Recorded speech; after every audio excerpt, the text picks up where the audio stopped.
Bab 801 Kematian Fang Chengtian. Nama, pemurni ki terkuat penulis, Li Daoran.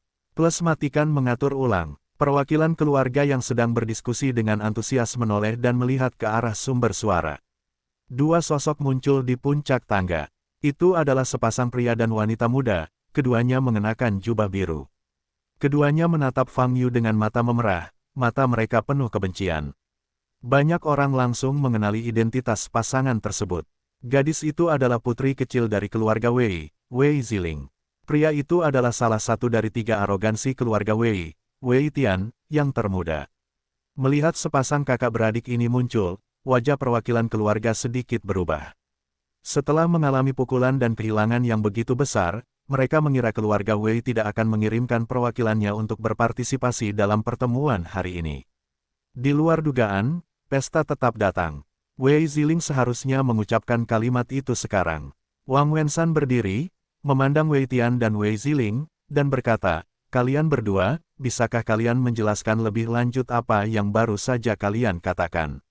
"Ada apa?" Wei Tian dan Wei Ziling berjalan perlahan menuju meja panjang, mata mereka tertuju pada tubuh Fang Yu. Mata Fang Yu berkilat, tapi dia memasang ekspresi bingung. Orang yang membunuh saudaraku Wei Zhen kemarin dan melukai sepupuku Wei Xuan dengan parah adalah Fang Chengtian sendiri. Tidak ada yang namanya Dao Kong, apalagi setengah roh. Wei Ziling berjalan ke tubuh Fang Yu dengan kedua matanya terangkat, berkata dengan suara tajam. Fang Yu berpura-pura heran, matanya kosong, dan berkata, "Nona Wei, mungkin Anda tidak tahu apa yang terjadi kemarin. Kamu masih berpura-pura, kamu tahu apa yang telah kamu lakukan." Wei Ziling berkata dengan mata merah. Wei Tian, yang berdiri di sampingnya, menatap Fang Yu dengan sama marah dan kesal. Dan perwakilan keluarga bangsawan mengamati reaksi Fang Yu dan kemarahan Wei Tian. Namun nyatanya, semua orang tahu bahwa pernyataan Wei Ziling tidak bisa dipertahankan. Fang Chengtian hanyalah wakil presiden belaka. Jika dia memiliki rumor tersebut, mengapa dia harus berpura-pura tampil dengan sikap yang begitu teliti? Membunuh Wei Zhen dengan satu pukulan, melukai Wei Xuan dengan satu jari, dan menutupi seluruh rumah keluarga Wei dengan tenggelam. Kekuatan yang diwakili oleh metode ini setidaknya ada di 10 besar daftar suci. Dan Fang Chengtian di depannya bahkan tidak memiliki kemampuan seperti itu. Wang Wenshan mengamati penampilan Fang Yu dan saudara laki-laki dan perempuan keluarga Wei, lalu berkata, "Wei Tian, saya memahami suasana hati Anda saat ini. Tetapi saya harus menjelaskan bahwa Wakil Presiden Fang memang hanya korban. Pada miliknya dalam perjalanan ke rumah Wei, dia diserang oleh klan setengah roh, dan kemudian dia berbohong. Apa kamu tidak tahu? Dia berbohong." Wei Tian di samping tidak bisa menahan diri untuk tidak melompat seperti guntur, dengan urat biru di dahinya, menunjuk ke arah Fang Yu. Namun untuk hal yang tidak dia ketahui, semakin heboh penampilannya, semua orang merasa perkataannya tidak dapat dipercaya. Perwakilan keluarga bangsawan yang hadir menggelengkan kepala dan tidak berkata apa-apa. Di mata banyak orang, bahkan ada sedikit sorak-sorai. Tiga Tianjiao muncul sekaligus. Hal semacam ini akan membuat keluarga Wei naik ke langit dalam satu langkah. Tapi sekarang, tiga Tianjiao, satu terluka parah dan satu mati, dan satu hampir berubah menjadi orang gila. Bahkan rumah keluarga Wei tenggelam ke dalam tanah. Kebangkitan keluarga Wei, seperti mimpi yang hancur, kejam namun realistis. Dengan banyaknya keluarga bangsawan yang hadir, beberapa dari mereka memiliki hubungan yang buruk dengan keluarga Wei, dan mereka berharap keluarga Wei akan runtuh. Sekarang keluarga Wei berada dalam situasi ini, mereka secara alami sangat bahagia, dan bahkan ingin berterima kasih kepada Dao Kong dan ras setengah roh. Tentu saja ucapan seperti ini hanya bisa disimpan di dalam hati dan sama sekali tidak bisa diucapkan. Bagaimanapun, deklarasi Dao Kong dan suku Semi Roh telah meratakan seluruh dunia seni bela diri ibu kota utara. "Tuan Wei, Nona Wei, mungkin saya harus meminta maaf. Jika saya tidak menghadiri jamuan perayaan keluarga Wei Anda kemarin, tidak akan terjadi apa-apa." Fang Yu berkata dengan nada meminta maaf. Tapi ada sedikit lelucon di matanya saat melihat keduanya. Fang Yu selalu menjadi orang yang membalas dendam.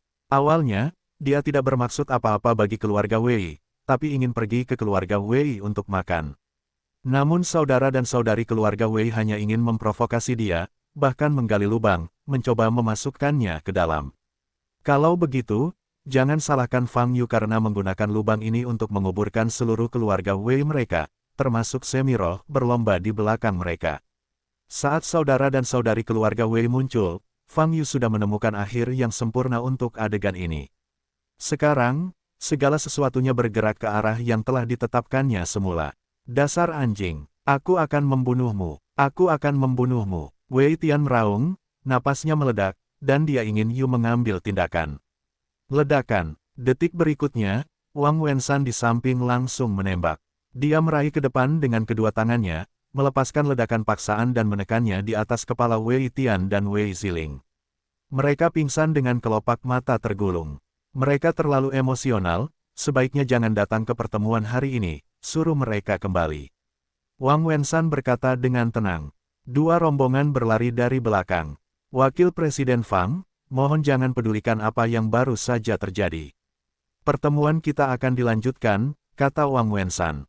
Pada saat ini, dia menemukan bahwa Fang Chengtian pucat di depannya, seolah-olah dia sangat takut, dia tidak ingin mengatakan apa-apa. Wakil Presiden Fang, apakah ada yang ingin Anda katakan? Wang Wensan bertanya. Sebenarnya, aku mendengar beberapa percakapan selama aku tidak sadarkan diri akibat serangan itu. Fang Yu berkata dengan ekspresi panik. Dialog apa? Wang Wensan mengerutkan kening dan segera bertanya. Perwakilan keluarga lain yang hadir mengubah pandangan mereka dan memandang Fang Yu bersama. Saya mendengar mereka berkata, mereka memiliki tanggapan internal di dalam keluarga Wei, dan bahkan di dalam asosiasi seni bela diri, ada banyak dari mereka, kata Fang Yu. Setelah mendengar kata-kata ini, ekspresi semua orang yang hadir berubah. Terutama Dong Zeng, wajahnya langsung pucat. Maksudmu kekuatan ras Semiroh telah merambah ke dalam asosiasi seni bela diri dan keluarga Wei? Wang Wensan bertanya dengan suara yang dalam. Ya, kalau dilihat dari nada suaranya, mungkin bukan hanya keluarga Wei, tapi keluarga besar lainnya mungkin juga memiliki orang yang dikendalikan oleh ras Semiroh, kata Fang Yu. Omong kosong. Apakah kamu vegetarian padahal kamu adalah keluarga besar seni bela diri dan asosiasi seni bela diri? Bagaimana hal itu bisa dengan mudah ditembus oleh kekuatan luar? Dong Zeng tiba-tiba menamparkan meja dan berkata dengan keras. Aku baru saja mendengar percakapan mereka, aku tidak tahu apakah itu benar, kata Fang Yu. Mengapa kamu baru membicarakan masalah penting seperti ini sekarang? Seorang perwakilan keluarga mengerutkan kening dan bertanya. Saatnya telah tiba. Karena, tubuhku sepertinya ditinggalkan oleh manusia setengah roh. Aku takut jika aku menceritakan sebuah rahasia, itu akan menyebabkan, engah. Fang Yu memuntahkan seteguk, darah sebelum dia selesai berbicara. Pecah di atas meja, kaku. Adegan puncak gelombang www.novelringan.com gelombang mengubah wajah semua orang yang hadir. Banyak perwakilan keluarga bangsawan langsung berdiri. Apa yang sedang terjadi? Seseorang berteriak, tenang. Wang Wensan berkata dengan ekspresi muram. Tepat ketika dia ingin mengulurkan tangan untuk memeriksa situasi Fang Chengtian di depannya, seberkas udara hitam tiba-tiba muncul dari belakang kepala Fang Chengtian. Energi hitam mengembun menjadi wajah manusia di udara. Kamu mungkin sudah mengetahui banyak rahasia klan semi roh kami. Tapi sayangnya, kamu tidak bisa berbuat apa-apa, kamu hanya bisa menunggu hari ketika kami tiba di ibu kota utara. Wajah energi hitam mengembun menjadi seringai, menunjukkan kesombongan. Senyumnya kemudian menghilang, dan jenazah Fang Chengtian juga terkorosi pada saat ini, berubah menjadi tulang putih dengan kecepatan yang terlihat dengan mata telanjang, dan tulang putih itu perlahan berubah menjadi bubuk, sebagian berhamburan oleh angin, dan sebagian lagi jatuh ke bangku dan lantai. Ada keheningan di antara penonton. Ketika semua orang melihat posisi asli Fang Chengtian, mereka tidak dapat berbicara. Dengan begitu banyak orang yang hadir, basis kultivasi setiap orang tidaklah rendah. Tapi mereka tidak merasakan bahayanya sama sekali. Fang Chengtian dibunuh secara langsung seperti ini. Ini, ledakan. Setelah 10 detik hening, seseorang tiba-tiba menamparkan desktop dan berkata dengan marah, perlombaan setengah roh terlalu sombong. Kami tidak akan pernah mentolerirnya. Kemarahannya mendapat banyak tanggapan. Sebagai keluarga pencaksilat di ibu kota utara, masing-masing bermartabat dan terbiasa berdiri di posisi tinggi. Pernahkah mereka menerima tantangan seperti itu? Pada saat penonton sedang antusias, semua orang memandang Wang Wensan, menunggunya mengambil keputusan. Saya menyarankan untuk membentuk tim keluarga bangsawan dan bekerja sama dengan Asosiasi Seni Bela Diri untuk mencari klan Semiroh di Ibu Kota Utara terlebih dahulu, jika Anda dapat menemukannya, kemudian perluas ke seluruh area. Wang Wensan berkata dengan suara yang dalam. Aku masih lelah berakting, jadi aku tidak akan melakukan hal seperti itu di masa depan. Fang Yu kembali ke wajah aslinya dan berjalan di jalan, merasa bahagia. Kali ini, Lin Batian meninggalkannya dengan pancaran aura misterius yang berperan besar. Tanpa Suan Ranqi, Fang Yu tidak akan mampu menyelesaikan penyamaran cepat yang sulit, bahkan simulasi kematian yang sempurna. Setelah adegan ini, keberadaan ras Semiroh pada dasarnya dipakukan sampai mati oleh Fang Yu. Mengorbankan identitas Fang Chengtian, sebagai imbalan atas permusuhan seluruh dunia seni bela diri Ibu Kota Utara terhadap ras Semiroh, adalah kesepakatan yang sangat hemat biaya. Saya berharap keluarga bangsawan dan asosiasi seni bela diri ini dapat melakukan sesuatu. Yang terbaik adalah membantu saya menemukan sarang ras setengah roh. Fang Yu berkata dalam hatinya. Sejujurnya, Fang Yu ingin bertemu dengan orang yang disebut Dao Kong Sangxian yang berdiri di belakang layar. Dia ingin melihat seberapa tebal seseorang bisa menyebut dirinya dewa. Benar-benar menjadi peri, apa yang kamu lakukan di bumi. Bahkan mencoba menyusup ke asosiasi Budo dan keluarga besar. Jika ada makhluk abadi seperti itu, mereka pasti akan dianggap sebagai sampah dan aib di antara makhluk abadi. Fang Yu berjalan di sepanjang jalan. Meski sudah lama sejak kembali ke Beidou, Fang Yu jarang berjalan di jalanan. Setelah memiliki cincin halus, dia biasa menggunakan teknik teleportasi untuk bepergian. Dengan cara ini menghemat banyak waktu, tetapi juga menghilangkan kesenangan. Ini tidak akan berhasil, saya harus menggunakan lebih sedikit cincin halus di masa depan. Fang Yu berpikir sambil berjalan. Saat ini, dia sedang berjalan di jalan tua bernama Jalan Tanah. Di jalan ini banyak terdapat kios-kios yang menjual berbagai macam jajanan yang beredar. Fang Yu berjalan ke warung yang menjual tusuk sate dan memesan 2 tusuk sate dan 10 tusuk sate. Setelah berkemas dan dibawa pulang, saya pergi ke warung lain dan membeli segelas jus tebu. Lalu, dia berjalan sambil makan. Meninggalkan jalan Tusi, Fang Yu kembali ke jalan yang baru dibangun dan berjalan perlahan di trotoar. Ketika Fang Yu hendak memakan sosis panggangnya yang terakhir, sebuah mobil mewah berukuran panjang berhenti di sampingnya. Pintu terbuka, dan seekor anak sapi putih keluar. Tuan Fang Yu, Qiru Woxing, dalam gaun kuning muda, keluar dari mobil dan berlari menuju Fang Yu dengan ekspresi terkejut di wajahnya. Fang Yu menghabiskan gigitan terakhir sosisnya, dan membuang sisa-sisa di tangannya ke tempat sampah. Tuan Fang Yu, saat ini, Qiru Woxing berlari tepat di depan Fang Yu. Ini aku. Fang Yu menjawab, ada apa? Aku mencarimu lagi akhir-akhir ini, tapi aku tidak menyangka akan bertemu denganmu di jalan, ini adalah takdir. Qiru Woxing berkata dengan lembut di pipinya. Mengapa kamu mencariku? Fang Yu bertanya, sedikit mengernyit. Petik 2 titik titik titik. Kamu mengatakan sebelumnya bahwa kamu dapat mentraktir kaki rombonganku, tetapi setelah kamu pergi ke tempat lain, aku lupa menyimpan informasi kontakmu, jadi, kata Qiru Woxing. Oh, Fang Yu mengangkat alisnya, teringat bahwa dia pernah mengatakan hal seperti ini sebelumnya. Jika kamu sedang sibuk sekarang, jangan khawatir. Aku bisa menunggumu memiliki waktu luang dan kemudian menemukanmu. Kamu hanya perlu meninggalkanku informasi kontak. Qiru Woxing melirik Fang Yu dan berkata dengan lembut. Tidak, aku bebas sekarang, kamu bisa membawa orang, kata Fang Yu. Saya akan membawa orang. Mengapa, Tuan Fang Yu, maukah Anda ikut dengan saya ke rumah saya? Anda menyelamatkan saya di area terlarang sebelumnya, dan saya belum mengucapkan terima kasih dengan baik. Kata Qiru Woxing. Rona merah di pipinya membara hingga ke akar telinganya. Kijia, mata Fang Yu berbinar. Pertemuan keluarga bangsawan seharusnya sudah berakhir untuk sementara waktu. Pergi ke keluarga Qi saat ini mungkin bisa melihat sekilas reaksi keluarga Qi terhadap ras Semiroh. Juga, jadi Fang Yu menjawab, baiklah, biarkan Tuan Fang Yu masuk ke dalam mobil, tapi mobilku jelas tidak semewah milikmu, kata Qiru Woxing dengan penuh kegembiraan. Nona, jamuan makan hari ini, apakah kamu tidak pergi? Sopir itu berbalik dan bertanya di dalam mobil. Jika kamu tidak pergi lagi, kamu baru saja bilang aku sakit, kata Qiru Woxing. Tapi dari sisi Nyonya, kata pengemudi itu ragu-ragu. Akan kujelaskan pada ibuku, kamu tidak mempedulikannya, kata Qi Ruoxing. Petik 2 titik titik titik. Baik, jawab pengemudi itu. Fang Yu duduk di dekat jendela, memandang keluar jendela. Qi Ruoxing sedang duduk di hadapan Fang Yu, matanya tidak pernah lepas dari wajah Fang Yu. Sekitar 40 menit kemudian, mobil melaju ke rumah keluarga Qi dan berhenti di depan gerbang gedung utama. Ajak aku menemui rombonganmu dulu, kata Fang Yu. Oke, ikut aku, kata Qi Ruoxing sambil berjalan di depan.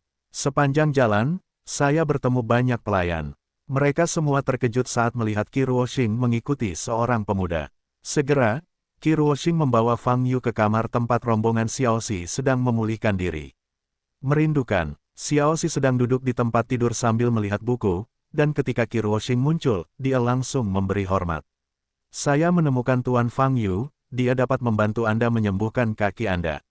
Qi Ruoxing berkata dengan penuh semangat. Xiaoxi melihat Fang Yu, wajahnya berubah, dan dia segera mengepalkan tinjunya dan berkata, Tuan Fang. Fang Yu memandangi kaki kanan Xiaoxi yang terbungkus kain kasa, mengulurkan tangannya dan menekannya, dan berkata, seharusnya tidak ada rasa sakit lagi. Ya, kata Xiaoxi. Tuan Fang Yu, kaki Xiaoxi, apakah benar bisa disembuhkan? Ayahku mencari banyak dokter terkenal, dan mereka semua berkata tidak mungkin. Qi Ruoxing bertanya, awalnya ada kepastian 10% bisa disembuhkan, tapi sekarang waktu sudah berlalu terlalu lama, lukanya sudah sembuh dan koreng, dan kemungkinan kesembuhan sudah berkurang banyak sekitar 80%, kata Fang Yu. 80%, ini sudah sangat tinggi. Qi Ruoxing berkata dengan penuh semangat. Wajah Xiaoxi juga penuh kegembiraan. Kehilangan kaki kanan tidak bisa diterima oleh seorang pejuang. Sekarang dia memiliki kesempatan untuk sembuh, dia secara alami bahagia. Tapi kamu harus pergi ke rumahku sebelum aku bisa mentraktirmu, kata Fang Yu. Tidak masalah, kata Qi Ruoxing. Oke, kalau begitu bersiaplah untuk berangkat, kata Fang Yu. Petik 2 titik titik titik. Tuan Fang Yu, ayah saya ingin bertemu dengan Anda. Saya tidak tahu apakah Anda ingin, kata Qi Ruoxing ragu-ragu. Ya, jawab Fang Yu. Titik titik titik. 5 menit kemudian, Fang Yu duduk di lobi gedung utama keluarga Qi. Qi Ruoxing memecat pengurus rumah tangga dan membuatkan teh untuk Fang Yu sendiri. Setelah menunggu sekitar 2 menit, Qi Hongshan, patriark keluarga Qi, turun dari lantai atas dan duduk di hadapan Fang Yu. Melihat wajah Fang Yu, mata Qi Hongshan berkilat kaget. Dia tidak pernah mengira penampilan Fang Yu begitu muda. Saya Qi Hongshan, halo. Qi Hongshan berinisiatif menghubungi Fang Yu sambil tersenyum memberi salam. Fang Yu mengulurkan tangan dan menjabat tangan Qi Hongshan, dan berkata, saya Fang Yu. Saya mendengar gadis kecil itu berkata bahwa Anda menyelamatkan hidupnya, dan saya secara khusus mengirim sejumlah besar orang gelombang www.novelhall.com gelombang untuk mencari Anda, hanya untuk membalas anugerah penyelamatan nyawa ini. Kata Qi Hongshan, aku melakukannya dengan lancar, kata Fang Yu. Sambil berbicara, Qi Ruoxing menyajikan secangkir teh untuk Fang Yu dan berkata, Tuan Fang Yu, silakan minum teh. Melihat Qi Ruoxing, Qi Hongshan sedikit mengernyit. Qi Ruoxing belum pernah melakukan hal seperti membuat teh sebelumnya. Sebagai seorang ayah, ia belum pernah mencicipi teh yang dibuat oleh putrinya sendiri. Hari ini, Qi Ruoxing berinisiatif membuat teh dan memberikannya kepada orang luar terlebih dahulu. Tentu saja dari segi etiket tidak ada masalah dengan pendekatan ini. Namun Qi Hongshan masih merasa sedikit tidak nyaman di hatinya. Ayah, minumlah teh. Qi Ruoxing membawakan Qi Hongshan secangkir teh lagi. Qi Hongshan mengambil tehnya dengan tegas dan menyesapnya. Adik Fang, kudengar kamu bukan dari keluarga, lalu. Sendiri, Qi Hongshan menatap Fang Yu, dengan keraguan muncul di matanya. Dilihat dari aura di tubuhnya, basis budidaya Fang Yu cukup rendah, seolah-olah dia masih dalam masa pemurnian Qi. Tapi memikirkan apa yang dikatakan Qi Ruoxing dan penampilannya, Qi Hongshan merasa aneh lagi.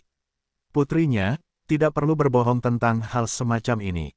Dengan kata lain, bisakah Fang Yu dengan sengaja menyembunyikan basis budidayanya? Memikirkan hal ini, Qi Hongshan mengerutkan kening. Seorang pemuda, jika dia benar-benar memiliki kekuatan yang kuat, ingin menunjukkannya, agar seluruh dunia tahu, mengapa dia harus menyembunyikannya dengan sengaja. Orang-orang harus diminta untuk menanyakan tentang daftar peringkat atau daftar dewa dari permainan mengintip. Tidak peduli bagaimana dia menyembunyikan kekuatannya, tidak mungkin untuk menipu daftar permainan mengintip. Pikir Qi Hongshan. Tidak lama setelah Qi Hongshan duduk, terdengar suara. Langkah kaki di depan pintu di belakangnya. Sombong, terlalu sombong. Sebuah suara berisi kemarahan datang dari luar pintu. Qi Hongshan mengerutkan kening dan melihat ke pintu. Saat ini, sesosok tubuh masuk dari luar pintu.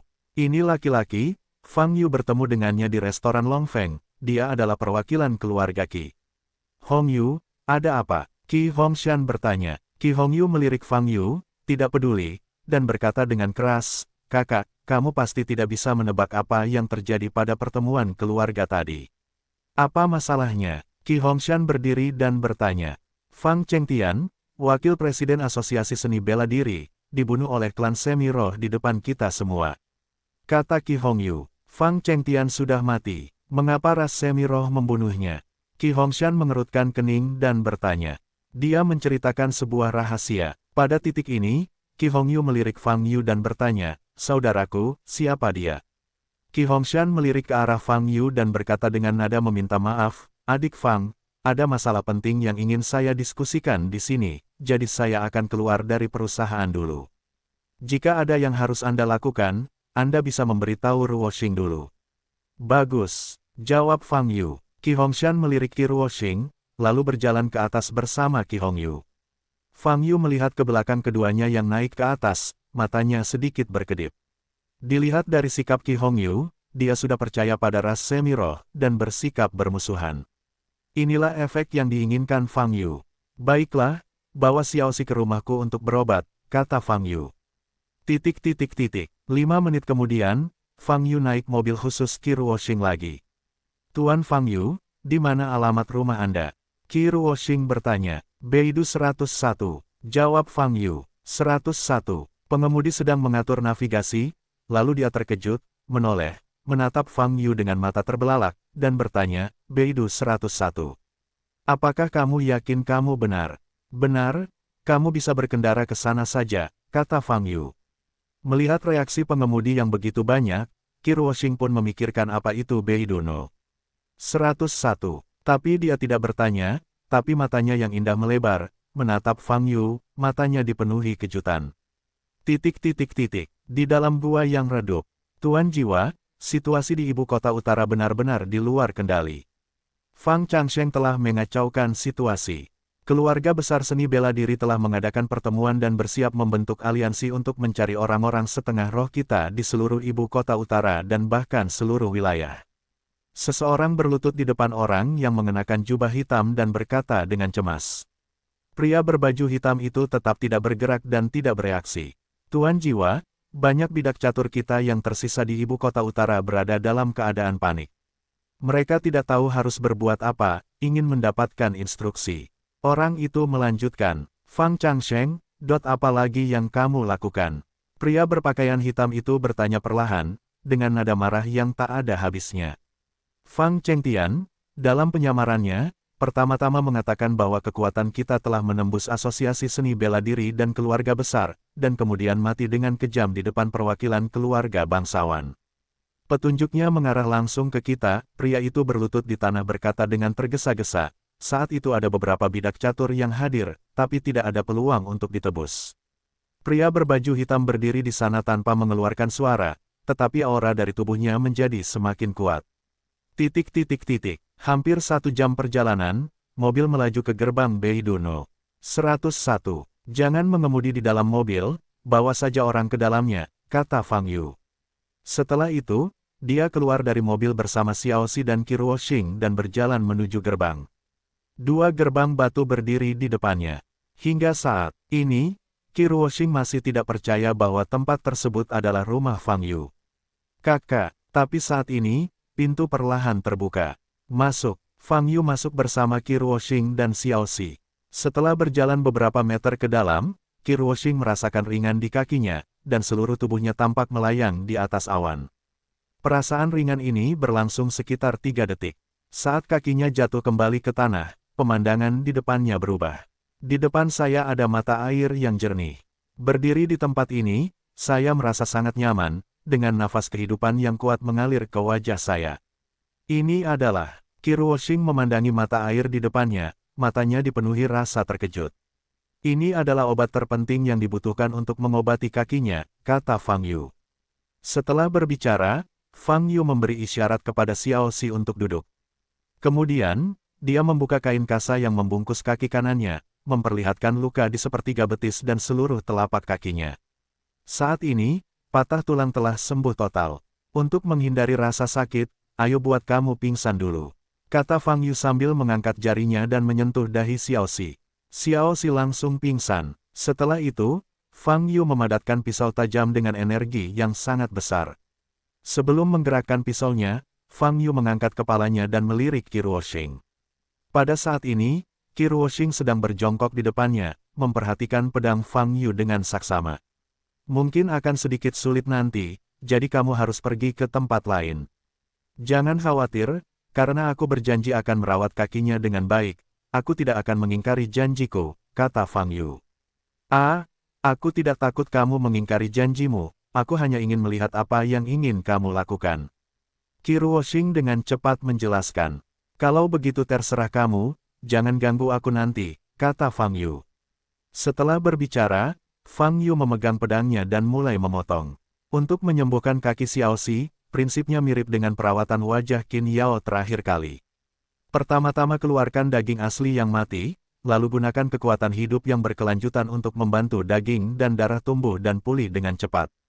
Karena luka Xiao Xi telah sembuh, luka itu hanya dapat dibelah lagi untuk mengembalikannya ke kondisi di mana ia perlu menumbuhkan daging dan darah. Pisau Fang Yu tersapu, dan darah mengalir. Jari telunjuk kiri Fang Yu mengetuk titik akupuntur di paha Xiao Xi, dan aliran darah segera berhenti. Kemudian, Fang Yu memotong daging yang mati itu dengan satu pisau. Setelah menonton beberapa saat, Qiruoxing masih tidak tahan, wajahnya menjadi pucat, dan dia berbalik, tidak berani melihat lagi. Sekitar 5 menit, Fang Yu mengeluarkan semua daging yang mati. Setelah itu, ia membangkitkan kekuatan hidup yang memancar di depannya, menuangkannya ke dalam luka, dan segera memperbaikinya. Dibandingkan dengan wajah Qin Yao, kali ini jumlah pekerjaannya lebih besar, membutuhkan sebagian kecil betis dan satu kaki lengkap. Oleh karena itu, butuh waktu hampir 1 jam bagi Xiao Xi untuk melihat bentuk embrio kakinya. Butuh waktu 1 jam lagi agar telapak kaki tumbuh sempurna, dan terlihat tidak berbeda dari orang biasa. Selesai, kata Fang Yu. Qiruoxing kembali sadar sekarang, penuh kegembiraan. Dia telah mengamati pertumbuhan telapak kaki. Dia tidak pernah menyangka bahwa suatu hari dia bisa melihat pertumbuhan daging dan darah dengan mata telanjang. Menurutnya, ini hampir merupakan teknik abadi.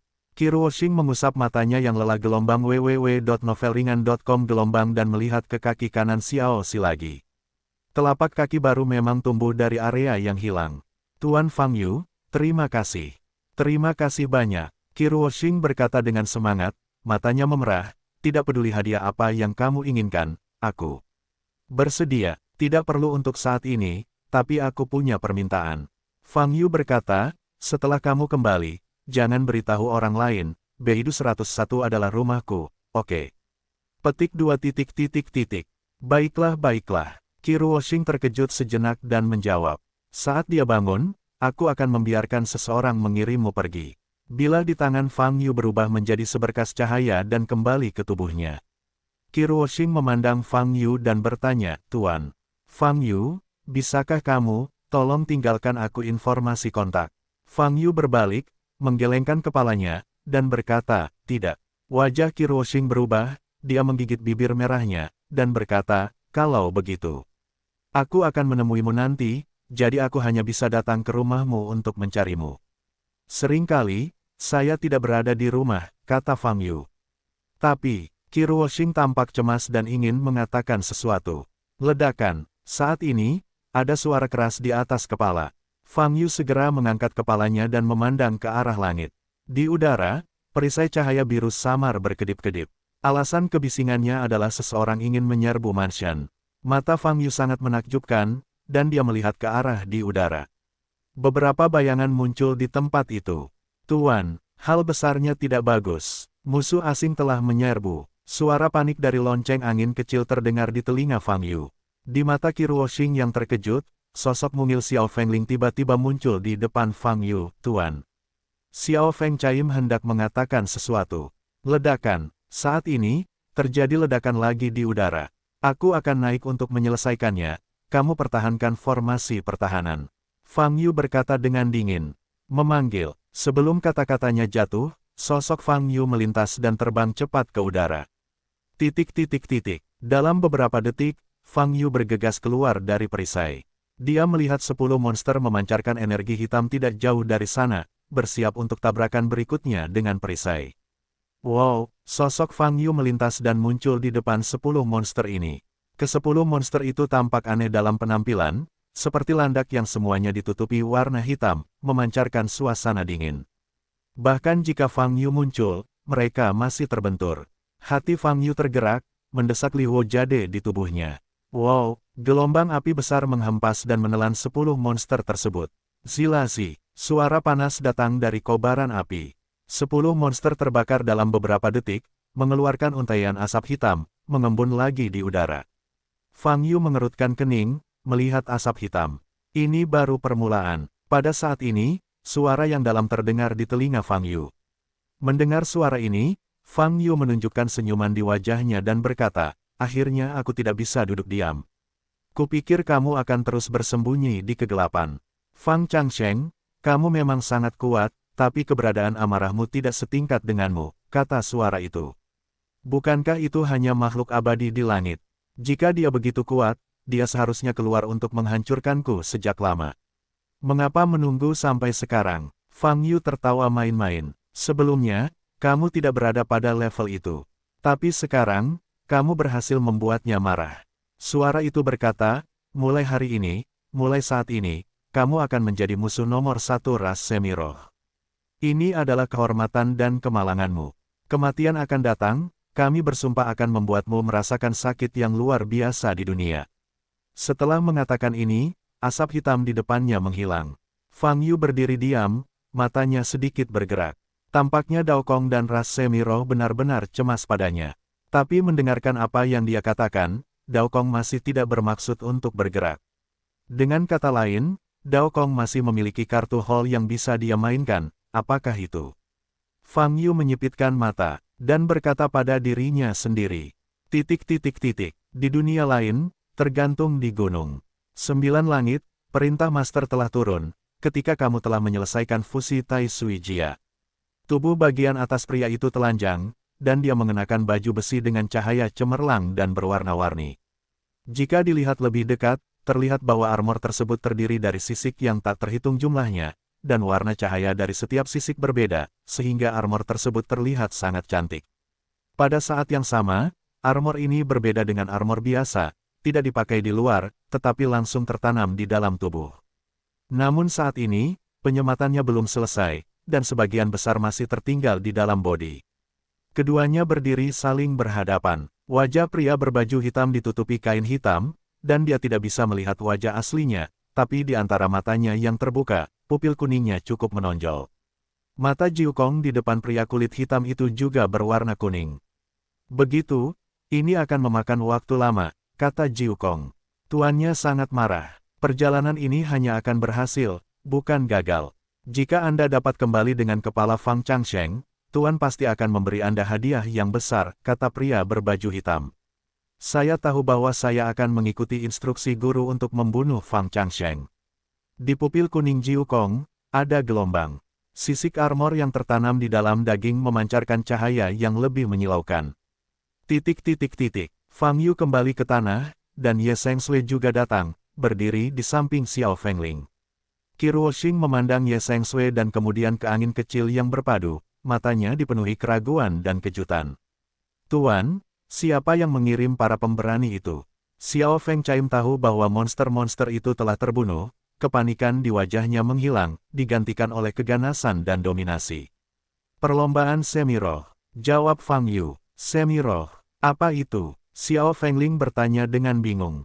Kamu tidak mengerti. Fang Yu menoleh untuk melihat Qi Ruoxing, dan berkata, aku akan membiarkan dia mengirimmu pergi. Petik 2. Baiklah. Qi Ruoxing punya banyak pertanyaan, tapi saat ini dia tidak bisa bertanya. Dia tahu bahwa dia belum begitu akrab dengan Fang Yu. Angin kecil berpadu, suruh mereka keluar, kata Fang Yu. Sister Seng Sui ada di sini, kenapa kamu tidak membiarkan dia mengirimkannya? Xiao Feng Chaim cemberut, berbalik, dan melambaikan tangan kanannya ke depan. Qi Ruoxing dan Xiao Xi yang tidak sadarkan diri baru saja diteleportasi dan muncul di luar gerbang. Qi Ruoxing melihat simen yang tertutup di depannya, keterkejutan di matanya masih belum memudar. Segala sesuatu yang terjadi sebelumnya seperti mimpi. Bagaimana dia bisa berpikir bahwa rumah Fang Yu benar-benar rumah legendaris di ibu kota utara? Saat ini, Xiao Xi terbangun. Dia berdiri, meraba kaki kanannya, menghentakkan kakinya dengan keras, matanya langsung basah. Sedikit, Nona. Qi Ruoxing kembali sadar, memandang Xiao Xi yang berdiri dengan mantap, dan berkata, Tuan Fang Yu tidak bohong. Xiao Xi, ketika kamu sampai di rumah, kamu harus membiarkan ayahku melihatnya. Aku ingin dia meminta maaf. Setelah berbicara, Qi Ruoxing menoleh dan melihat ke pintu lagi, dengan warna cemerlang mengalir di matanya yang indah. Di dalam hatinya, rasa ingin tahu tentang Fang Yu menjadi semakin kuat. Aku akan mengenalmu secara perlahan, kata Qi Ruoxing sambil menggigit bibir merahnya. Kematian Fang Chengtian yang kejam di depan umum dengan cepat menyebar ke seluruh ibu kota utara. Kemunculan tiba-tiba nama ras Semiroh tiba-tiba menjadi awan gelap di ibu kota utara. Mereka yang bermental menyaksikan keseruan juga sadar akan ancaman perlombaan Semiroh. Wang Wensan berbicara tentang pembentukan tim persatuan keluarga untuk melawan ras Semiroh. Banyak orang yang memuji berita ini. Huaixu menelepon Fang Yu, dan Fang Yu memberitahunya situasi dan tujuan sebenarnya. Huaixu Lian mengucapkan 3 kata, baik, dan menutup telepon. Saat seluruh ibu kota utara sedang mendidih, keduanya datang dari luar dan memasuki wilayah ibu kota utara. Salah satunya berkepala botak, dan yang lainnya cantik. Keduanya terbang di udara sepanjang jalan, dan ketika mereka mencapai ibu kota utara, mereka jatuh kembali ke tanah dan berjalan maju dengan cepat. Itu hanya ibu kota utara, dan juga melarang biksu terbang. Apa alasannya? Saat itu tidak banyak peraturan. Kepala botak itu berkata dengan nada makian. Saudara Hei Jue, ini bukan zaman dulu, lagi pula, wajar jika ada lebih banyak peraturan, kata pria tampan di sebelahnya. Senmu, aku merasa kepribadianmu telah banyak berubah. Kamu adalah orang yang lebih tidak sabaran daripada aku. Hei Jue menatap Senmu dan berkata dengan curiga. Setelah mengalami hal-hal tahun ini, siapa yang tidak berubah? Saudara Hei Jue, kamu dulu gelombang www.novelringan.com gelombang tidak seperti sekarang. Senmu dengan lembut menggelengkan kepalanya dan berkata, bisakah kamu berhenti menyebutkan apa yang terjadi saat itu? Kalau dipikir-pikir, aku merasa sedih dan tidak nyaman. Hei Jue menahan amarahnya dan berkata, karena rasa tidak nyaman itu, kita harus sering membicarakannya. Jika tidak, kita akan melupakan penghinaan dan rasa sakit saat itu. Cahaya dingin dan pahit melintas di mata Senmu, begitu banyak tetua, junior, dan junior yang meninggal di depan kita. Kita tidak boleh lupa, karena itu, ekspresi Hei Jue juga penuh kebencian. Setelah beberapa saat, Senmu menarik napas dalam-dalam dan berkata, sebentar lagi, kita akan bisa segera membalas dendam. Kakak berkata, saat kita membangun Istana Xian lagi, dia akan menggunakan nama Istana Xian. Di tingkat resmi, Fang Yu mengeluarkan deklarasi perang resmi. Pada saat itu, orang-orang dari seluruh wilayah akan menyaksikan momen balas dendam untuk Istana Xian kita. Fang Yu akan membayar harga yang pantas atas kejahatannya 2000 tahun lalu. Dia tidak bisa membersihkan dosa ini sendirian, jadi bersama semua orang di sekitarnya, dia akan melakukan penebusan untuknya. Berbicara tentang ini, wajah Senmu menunjukkan senyuman dingin, dan cahaya merah samar muncul di matanya. Hei Jue juga mengangkat kepalanya, memandangi bintang-bintang di langit malam, dan tertawa, Fang Yu, kamu pasti tidak pernah membayangkan hari seperti itu. Kami di sini untuk membalas dendam. Tunggu kami. Keesokan paginya, Fang Yu bangun, selesai mencuci, dan setelah melakukan rutinitas sederhana, dia akan kembali ke bangunan bambu untuk sarapan. Tapi saat ini, ponselnya bergetar. Telepon itu dari Zheng Ze. Tuan Fang, guru meminta saya untuk segera menghubungi Anda. Dia mengatakan bahwa sisa-sisa istana Xian yang Anda cari muncul di aula asosiasi Beidou Budo. Zheng Ze berkata dengan cemas. Wajah Fang Yu langsung menjadi dingin saat mendengar kata-kata Zheng Ze, matanya setajam pisau. Di mana mereka di aula? Fang Yu bertanya dengan dingin. Mereka berada di aula layanan, mengajukan permohonan pendirian sekte, saat ini staf terkait sedang berbicara dengan mereka. Jawab Zheng Ze, aku akan segera pergi. Fang Yu selesai berbicara dan menutup telepon. Tuan Fang, sarapan sudah siap. Ye Sengsui berjalan keluar dari balik bangunan bambu dan berkata, petik 2 titik titik titik. Aku punya sesuatu untuk keluar dan makan lagi. Fang Yu menoleh dan menatap Ye Sengsui, berkata. Menghubungi mata Fang Yu yang dingin dan bermusuhan, Ye Sengsui gemetar seperti jatuh ke dalam gua es. Saat ini, Fang Yu mengangkat tangan kanannya untuk mengaktifkan cincin halus. Wow, sedetik kemudian, Fang Yu menghilang di tempatnya. Ye Sengsui menatap ke tempat di mana Fang Yu pergi, mengulurkan tangannya untuk menutupi dada kirinya, dan bisa merasakan jantungnya berdetak kencang. Dalam kesannya, Fang Yu tidak pernah menunjukkan ekspresi dingin seperti tadi. Rasanya aneh kan? Pada saat ini, lonceng angin kecil tiba-tiba muncul di depan Ye Sengsui. Wajah Ye Sengsui sedikit berubah dan berkata, Saudari Feng Ling. Memang benar bahwa suasana hati majikan jarang berfluktuasi begitu tajam. Saya telah mengikutinya selama bertahun-tahun, dan saya pernah melihatnya sekali sebelumnya. Xiao Fengqi berkata dengan tangan di punggung, dengan penampilan kuno, itu sekitar 2000 tahun yang lalu. 2000 tahun yang lalu. Mata Ye Sengsui membelalak. Ya, 2000 tahun yang lalu, oh, tahukah kamu? Xiao Feng Chaim terkejut, lalu tiba-tiba menyadari, karena tuannya tidak memberitahumu, maka aku tidak akan mengatakannya. Petik 2. Aula Asosiasi Beidou Budo, aula kantor. Hei Jue dan Shen Mu dipanggil ke salah satu ruangan, dan di depan mereka duduk seorang pria gemuk dengan kacamata berbingkai hitam dan perut buncit. Orang ini adalah staf yang bertanggung jawab untuk meninjau dan menetapkan kualifikasi sekte tersebut. Kalian berdua, jika ingin mendirikan sekte, pertama-tama kalian harus memberikan banyak informasi tentang sekte tersebut. Selain itu, kalian juga memerlukan banyak bukti aset, jika tidak, saya tidak akan bisa lulus lamarannya. Pria gendut itu menyesap mejanya tanpa terburu-buru. Teh di atas meja berkata perlahan. Bukti aset, kami punya. Tapi tidak ada yang menyuruh kami menyiapkan informasi sekte sebelumnya, jadi kami tidak bisa memberikannya kepadamu sekarang. Kesabaran Hei Jue telah habis dan berkata dengan tidak senang. Tanpa informasi yang relevan tentang sekte tersebut, bagaimana saya tahu untuk apa sekte yang ingin Anda bangun?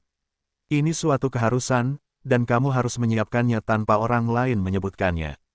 Pria gemuk itu bersandar di kursinya dan berkata, Ku bilang, kita tidak punya informasi sekarang. Hei Jue berkata dengan marah dengan urat biru di dahinya.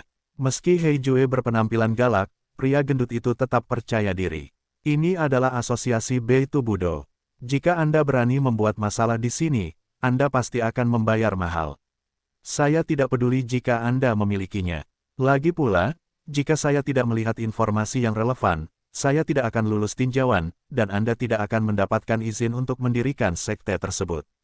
Pria gendut itu menggelengkan kepalanya dan berkata, saya akan jelaskan lagi. Informasi adalah informasi yang harus disiapkan, jika tidak, bagaimana jika Anda membangun sekte budidaya jahat? Apakah saya akan membawa pelakunya untuk Anda?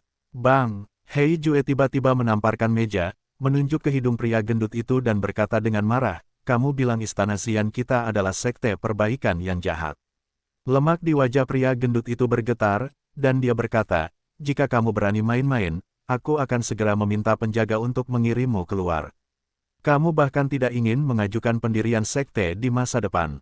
Petik 2. Apakah kamu mengancamku? Hei Jue meraung dengan sangat marah.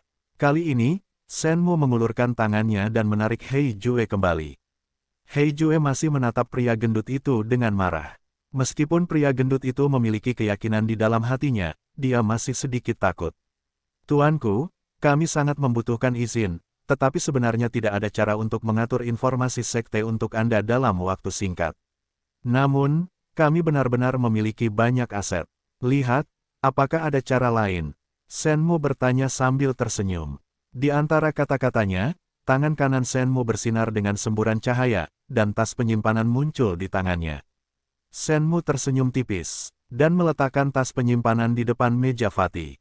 Ini bukti aset kami. Banyak sekali perhiasan dan porselen di dalamnya, kata Shenmu. Pria gendut itu melihat ke depan, melepaskan sedikit kesadarannya, dan dia bisa melihat harta karun berkilau di dalam tas penyimpanan. Perhiasan yang begitu banyak membuat mata pria gendut itu berbinar, dan dia tidak bisa pulih untuk beberapa saat. Tuanku, apakah menurut Anda aset kami mencukupi? Shenmu bertanya. Pria gendut itu kembali sadar, terbatuk-batuk, dan berkata, cukup sudah, tapi sisi informasi sekte. Bagaimana kalau mengganti informasi sekte dengan sertifikat aset? Shenmu berkata sambil tersenyum tipis. Maksudmu? Pria gendut itu memandang Shenmu, matanya penuh keserakahan. Selama kamu lolos peninjauan, izinkan kami mendapatkan izin untuk mendirikan sekte tersebut. Isi tas penyimpanan ini adalah milikmu sepenuhnya. Shenmu menggunakan akal ilahi untuk mengirimkan suara itu kepada pria gemuk itu, katanya. Pria gendut itu tampak ragu-ragu. Tapi perhiasan dan porselen di tas penyimpanan di depannya benar-benar menghilangkan alasannya. Ini adalah uang sungguhan. Dalam beberapa tahun terakhir, hanya sedikit orang yang mendirikan sekte, dan posisinya bahkan lebih menyedihkan. Sekarang kesempatan ini sudah cukup langka. Aku melewatkannya, tapi hilang.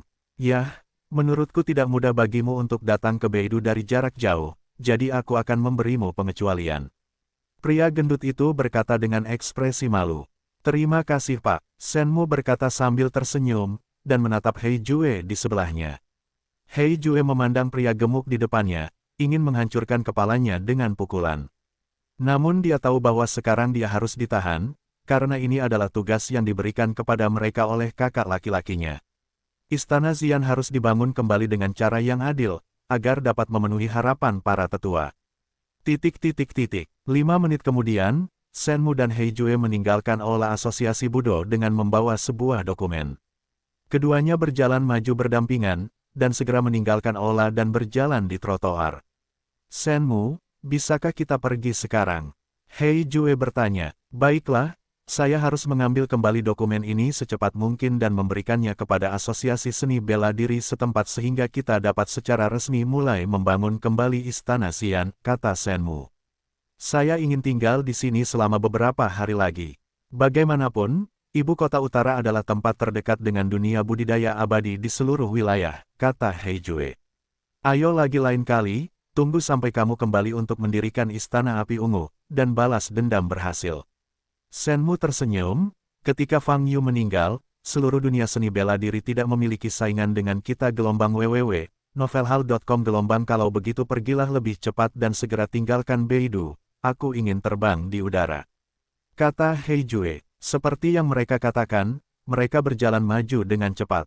Karena kamu sangat menyukai Beidou, jangan pergi. Saat ini, suara dingin memasuki telinga mereka berdua. Ekspresi Shenmu dan Hei Jue berubah, mereka segera berhenti dan berbalik. Tetapi ketika mereka berbalik, mereka hanya melihat beberapa manusia lewat dengan sepeda, dan mereka tidak melihat sosok yang tidak normal. Saya di sini. Suara ini muncul lagi. Shenmu dan Hei Jue berbalik lagi, dan melihat Fang Yu dengan ekspresi dingin berdiri di depan mereka. Ekspresi mereka berdua berubah drastis, dan mereka bergerak berulang kali. Mereka ingin membalas dendam, kebencian mereka terhadap Fang Yu menumpuk, dan mereka ingin Fang Yu menebus dosa-dosanya. Tetapi ketika saya benar-benar melihat Fang Yu, itu seperti mimpi buruk yang muncul, membiarkan keberanian dan pikiran mereka runtuh saat ini. Kamu, bagaimana kabarmu? Ini orangnya. Orang ini membunuh penatua tertinggi.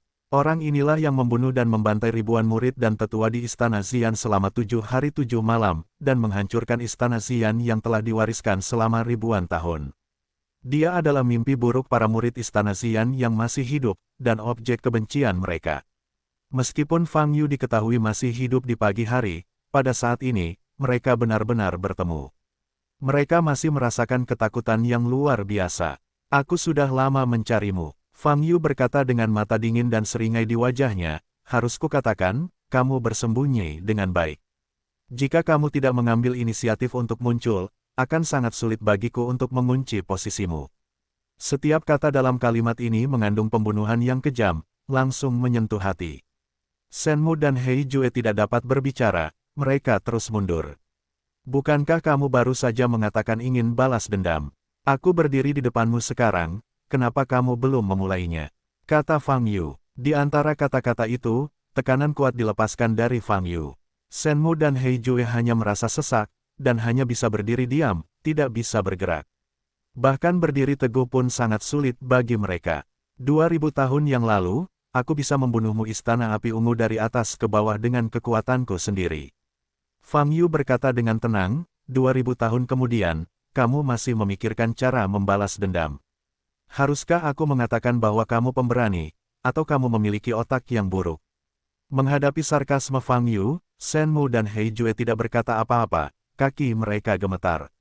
Saat ini, mereka menyadari betapa mereka melebih-lebihkan diri mereka sendiri sebelumnya. Setelah Jiang Dao mengeluarkan Chaos Orb, mereka berpikir untuk membunuh Fang Yu. Tapi sekarang menghadapi Fang Yu, mereka sangat ketakutan bahkan tidak bisa berbicara. Tepat ketika Shenmu dan Hei Jue sangat ketakutan, Fang Yu mengangkat langkahnya dan berjalan ke arah mereka berdua perlahan. Saat ini, Shenmu dan Hei Jue menyadari bahwa kematian sudah dekat. Jika ini terus berlanjut, hanya ada satu akhir yang menunggu mereka. Itu adalah kematian. Harus menemukan jalan, harus menemukan cara untuk melarikan diri. Shenmu menelan dan mengertakkan giginya, mencoba melepaskan energi sebenarnya dari tubuhnya. Ledakan, Truki memang dilepaskan, tetapi paksaan yang diberikan padanya masih ada dan menjadi lebih berat. Pada tahap awal tahap transformasi, basis budidaya meningkat dengan sangat cepat. Fang Yu berhenti dan berkata perlahan, Fang Yu, jangan bangga. Kakak laki-laki kami pasti akan membunuhmu. Kami pasti akan membalaskan dendam para tetua, junior dan adik yang meninggal tahun itu. Pembuluh darah biru di dahi Hei Jue muncul, dan dia meraung sekuat tenaga. Saat dia berbicara, auranya naik berlapis-lapis, mengeluarkan suara keras. Pembalasan, apakah kamu pantas membicarakan kata ini? Fang Yu maju selangkah dengan mata dingin. Ledakan, langkah ini tidak membutuhkan banyak usaha, tapi di Shenmu dan Hei Jue, paksaan tiba-tiba menjadi 2 kali lipat. Apa? Shenmu dan Hei Jue mengeluarkan suara yang menyakitkan. Ketika para pejalan kaki di trotoar melihat pemandangan ini, mereka semua tampak ngeri dan memutar arah. Beberapa orang mengambil ponsel mereka dan menelepon asosiasi Beito Budo. Ini adalah ibu kota utara, tempat yang diatur paling ketat. Para pejuang bertempur di jalan. Anjing tua Hong Xuan masih punya tangan. Aku benar-benar tidak menyangka. Fang Yu mengambil satu langkah ke depan dan berkata dengan ringan, tapi sekarang tampaknya adalah hal yang baik baginya untuk melakukan ini. Setelah ribuan tahun, masih bisa merasakan kenikmatan membunuh. Apa? Pada langkah ini, paksaan telah meningkat. Ke titik di mana kayu apung dan Hei benar-benar tak tertahankan. Keduanya berteriak dengan getir, tempurung lutut mereka hancur dan jatuh ke tanah. Dan tanah batu bata di bawah kaki mereka langsung runtuh menjadi potongan besar. Namun, anjing tua itu punya banyak pemikiran, dan seharusnya aku tidak bisa hidup dengan baik setelah lebih dari 2000 tahun, kan? Kata Fang Yu sambil mengambil satu langkah ke depan. Retak, terdengar suara patah tulang di tubuh Shenmu dan Hei Jue. Keduanya hancur di bawah tanah yang runtuh, mengeluarkan darah dari Kikiao, yang sangat mengerikan. Petik 2. Fang Yu, kamu pasti akan mati secara tragis. Kakak pasti akan membalas dendam pada kita. Hei Jue berusaha mengangkat kepalanya dan berteriak. Dibandingkan dengan Shenmu, kekuatan fisiknya jauh lebih tinggi. Oleh karena itu, wajah Shenmu berlumuran darah saat ini, hampir tidak dapat berbicara, tetapi Hei Jue masih bisa mengaum. Saya juga berharap dia dapat mengambil inisiatif untuk menemukan saya. Fang Yu mencibir. Kuharap saat dia melihatku, kakinya tidak gemetar sepertimu. Setelah berbicara, Fang Yu maju selangkah lagi. Ledakan. Dengan langkah ini, seluruh tubuh Shenmu langsung meledak seolah-olah tertimpa benda berat. Berbagai jaringan di tubuh, darah, pecah. Retak. Di sisi Hei Jue, tulang-tulang di tubuhnya telah hancur total, dan seluruh orang itu seperti genangan lumpur yang menamparkan di bawah tanah. Sungguh mengerikan. Sampai saat kematiannya, selain rasa takut, Hei Jue hanya merasakan sesak napas yang tak ada habisnya di dalam hatinya. Beberapa waktu lalu, Jiang Dao menggabungkan Chaos Orb ke dalam tubuhnya dan memberi mereka Key of Chaos, membantu mereka menerobos ke tahap transformasi dewa dalam satu gerakan. Namun di hadapan Fang Yu, kultivasi mereka pada tahap transformasi bahkan tidak memiliki kesempatan untuk menggunakannya, apalagi udara kacau di dalam tubuh. Sebelum Fang Yu berjalan ke arah kedua mayat itu, permusuhan di dadanya telah terjadi, belum tersebar. Dia memandang rendah dua sisa-sisa menjijikkan di depannya, matanya masih sangat dingin. Biarkan mereka mati terlalu cepat, dan mati dengan nyaman. Orang-orang yang lewat di sekitar, menyaksikan pemandangan ini, hanya merasakan tangan dan kaki dingin, dan tidak berani bergerak. Fang Yu di depannya tampak seperti iblis di dunia, yang menakutkan. Sambil menonton, Fang Yu berlutut, mengambil dokumen yang jatuh ke tanah, mengeluarkan dokumen itu dan melihatnya. Ini adalah sertifikat lisensi. Dengan bukti ini, sekte tersebut dapat didirikan dengan cara yang dapat dibenarkan. Fang Yu melihat 3 karakter, Istana Ungu Yan, di sertifikat lisensi, dan permusuhan di dadanya semakin meningkat. Membangun Istana Xian. Setelah beberapa saat, Fang Yu mengambil dokumen ini, sosoknya melintas, dan menghilang di tempatnya. 10 menit kemudian, sekelompok tim patroli dari Asosiasi Budo datang ke posisi ini. Melihat 2 kelompok mayat jelek di bawah tanah yang runtuh, para prajurit dari seluruh tim menjadi pucat. Ini kematian yang mengerikan. Seperti tertimpa benda berat, wujud manusia tidak terlihat sama sekali. Bau busuk memenuhi udara. Siapa pelakunya? Dia berani membunuh orang di jalan, dan caranya sangat kejam, kata sang kapten dengan wajah besi sambil menutupi hidungnya. Menyelesaikan Shenmu dan Hei Jue tidak membuat Fang Yu merasa sedikit bahagia. Dia mengambil sertifikat izin dan datang ke villa hutan yang tersembunyi. Masalahnya sudah ditangani. Huaixu meminta secangkir teh panas pada Fang Yu. Fang Yu menggelengkan kepalanya, wajahnya masih tegang, dan berkata, aku sedang memikirkan satu hal. Sebaiknya sampaikan pertimbanganmu, Saudara Fang. Huaixu memperhatikan bahwa suasana hati Fang Yu agak suram, dan berkata, aku sedang memikirkan apakah akan pergi ke kota Wenan sekarang dan membunuh mereka semua. Atau menunggu mereka membangun kembali Istana Xian terlebih dahulu, lalu pergi untuk menghancurkan gerbangnya. Fang Yu berkata dengan hampa, menatap Huaixu. Melihat niat membunuh yang mengerikan di mata Fang Yu, dia terkejut dengan kerendahan hati. Telah mengenal Fang Yu selama bertahun-tahun, ini adalah pertama kalinya dia melihat Fang Yu menunjukkan ekspresi seperti itu. Berdasarkan pemahamannya tentang Fang Yu selalu menjadi seorang pria sejati gelombang www.novelhal.com gelombang yang tidak terlalu peduli tentang apapun. Tapi kali ini, perubahan suasana hati Fang Yu terlalu hebat. Petik 2. Saudara Fang, saya bisa bertanya, apakah ada permusuhan antara Anda dan Istana Xian? Setelah Huaixu ragu-ragu, dia masih menanyakan pertanyaan ini. Fang Yu menunduk dan menelan teh panas ke perutnya. Kesombongan di hadapannya adalah teman lama baginya. Fang Yu enggan menyebutkan ingatan ini, tetapi masalahnya sudah sampai pada titik ini, tidak ada salahnya berbicara dengan Huaixu.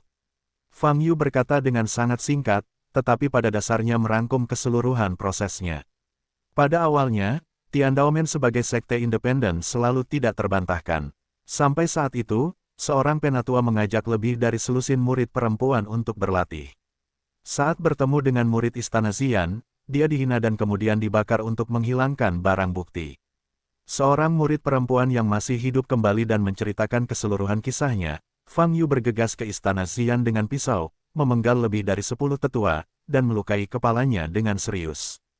Belakangan, Fang Yu ditangkap oleh orang-orang yang dikirim oleh Aliansi Benar.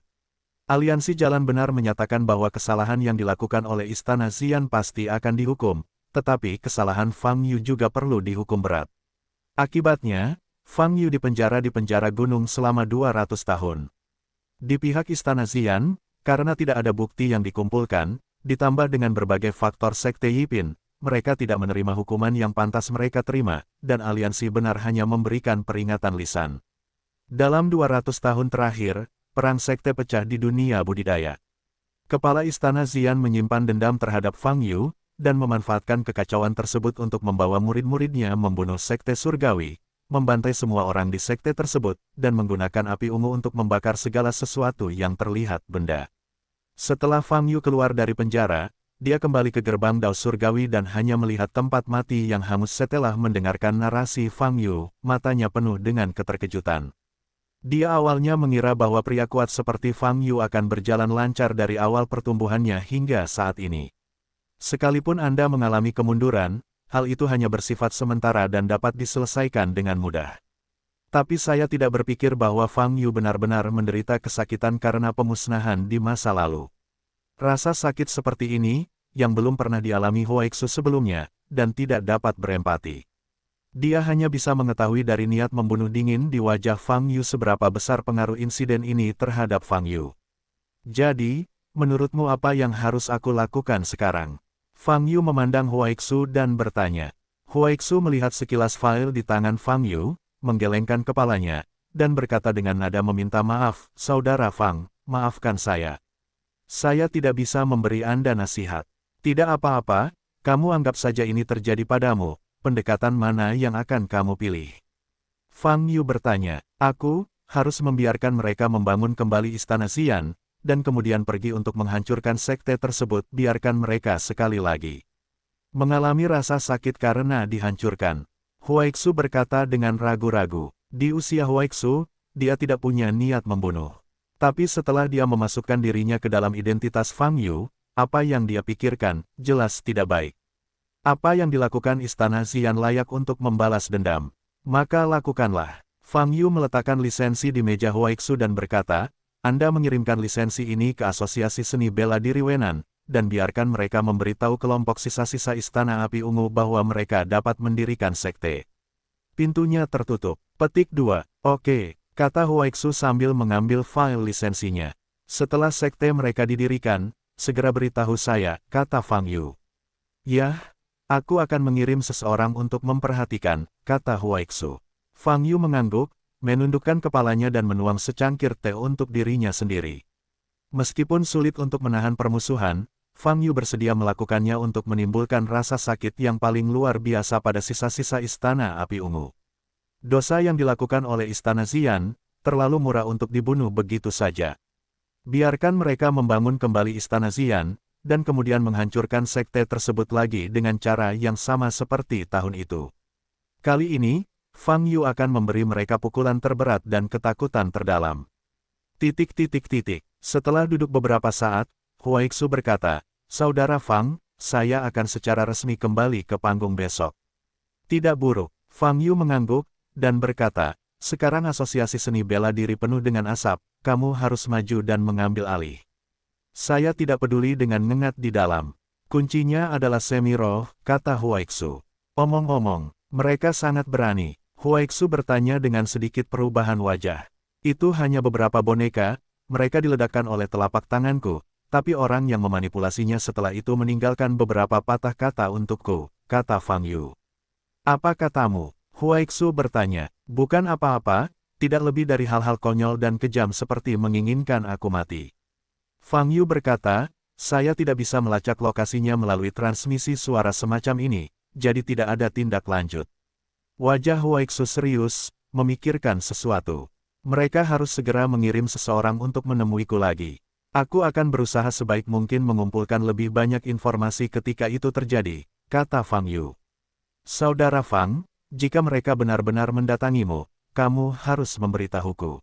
Huaixu berkata dengan sungguh-sungguh, saya harus memahami orang seperti apa mereka, jika tidak maka akan sulit untuk menghadapinya. Ya, jawab Fang Yu. Fang Yu meninggalkan villa hutan yang tersembunyi dan berjalan di jalan. Dia harus berjalan-jalan sekarang, jika tidak, rasa permusuhan di dadanya tidak akan bisa hilang. Kembali ke kawasan pusat Beidou, terdapat sebuah jalan bersejarah bernama Jalan Kuno Hengtong. Jalan ini memiliki sejarah ribuan tahun dan ramai dikunjungi pejalan kaki. Bukan sejarah jalan inilah yang menarik perhatian pejalan kaki, tapi juga kios-kios di sini. Di kiri kanan jalan ini, berbagai kios berjejer.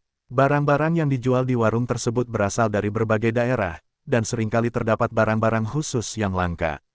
Fang Yu berjalan maju di antara kerumunan orang, memandangi kios-kios di kedua sisi dari waktu ke waktu. Kebanyakan kios menjual aksesoris kecil, atau souvenir, tanpa makanan ringan. Saya datang ke tempat yang salah. Fang Yu menggelengkan kepalanya sedikit, mempercepat dan berjalan ke depan. Ada banyak turis di jalan ini, dan ada banyak orang yang berhenti di depan hampir setiap kios. Setelah Fang Yu berjalan jauh ke depan, dia tiba-tiba melihat sebuah kios yang tidak dipedulikan siapapun. Di atas kios ini ditempatkan sebuah benda yang bentuknya tidak beraturan. Sepertinya hanya batu biasa. Laki-laki yang mendirikan warung itu adalah seorang anak laki-laki yang kelihatannya masih di bawah umur. Meski saat ini musim dingin, ia tetap hanya mengenakan baju lengan pendek tipis, menahan kakinya, dan ia kurus. "Nak, apa yang kamu jual?" Sebelum Fang Yu berjalan, seorang pria parubaya botak menggendong seorang anak berjalan ke kios dan bertanya. "Ini buah merah dari pinggiran barat laut kita." Jarang sekali, anak laki-laki itu langsung memperkenalkan diri ketika ada yang datang bertanya. "Maksudmu, ini buah?" Pria botak itu membuka matanya lebar-lebar dan memandangi benda-benda mirip batu di bawah. "Iya, ini buah debu merah. Hanya liar dan tidak bisa ditanam." Sebelum anak laki-laki itu selesai berbicara, pria botak itu pergi sambil menggendong anak itu. Anak laki-laki itu menghela nafas kecewa dan menundukkan kepalanya. Fang Yu melangkah maju, berjongkok, mengambil buah merah, dan meremasnya sedikit. Memang di dalamnya lembut, namun sangat sulit membedakan dari luar bahwa itu adalah buah. Fang Yu belum pernah mendengar nama Hong Chen Guo sebelumnya. "Tadi kamu bilang buah jenis ini hanya tumbuh 1 kali dalam setahun." Fang Yu bertanya. Mendengar suara tersebut, anak laki-laki itu langsung mengangkat kepalanya. Melihat Fang Yu sedang bermain dengan buah merah, dia segera mengangguk dan berkata, "Ya, hanya ada 1 dalam setahun." "Hanya setahun sekali, kenapa jatuh ke tanganmu?" Fang Yu bertanya dengan alis terangkat. "Hanya ada 1, aku tidak berbohong." Anak laki-laki itu berkata dengan semangat, "Alasan kenapa semuanya ada di tanganku adalah karena pohon buah merah hanya ada di keluarga kita. Tadi kamu bilang itu ciri khas barat laut, hanya tersedia di keluargamu."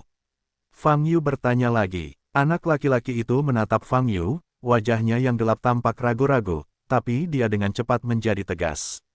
"Sebelum meninggal, kakek saya sering menceritakan sebuah cerita berulang kali kepada saya.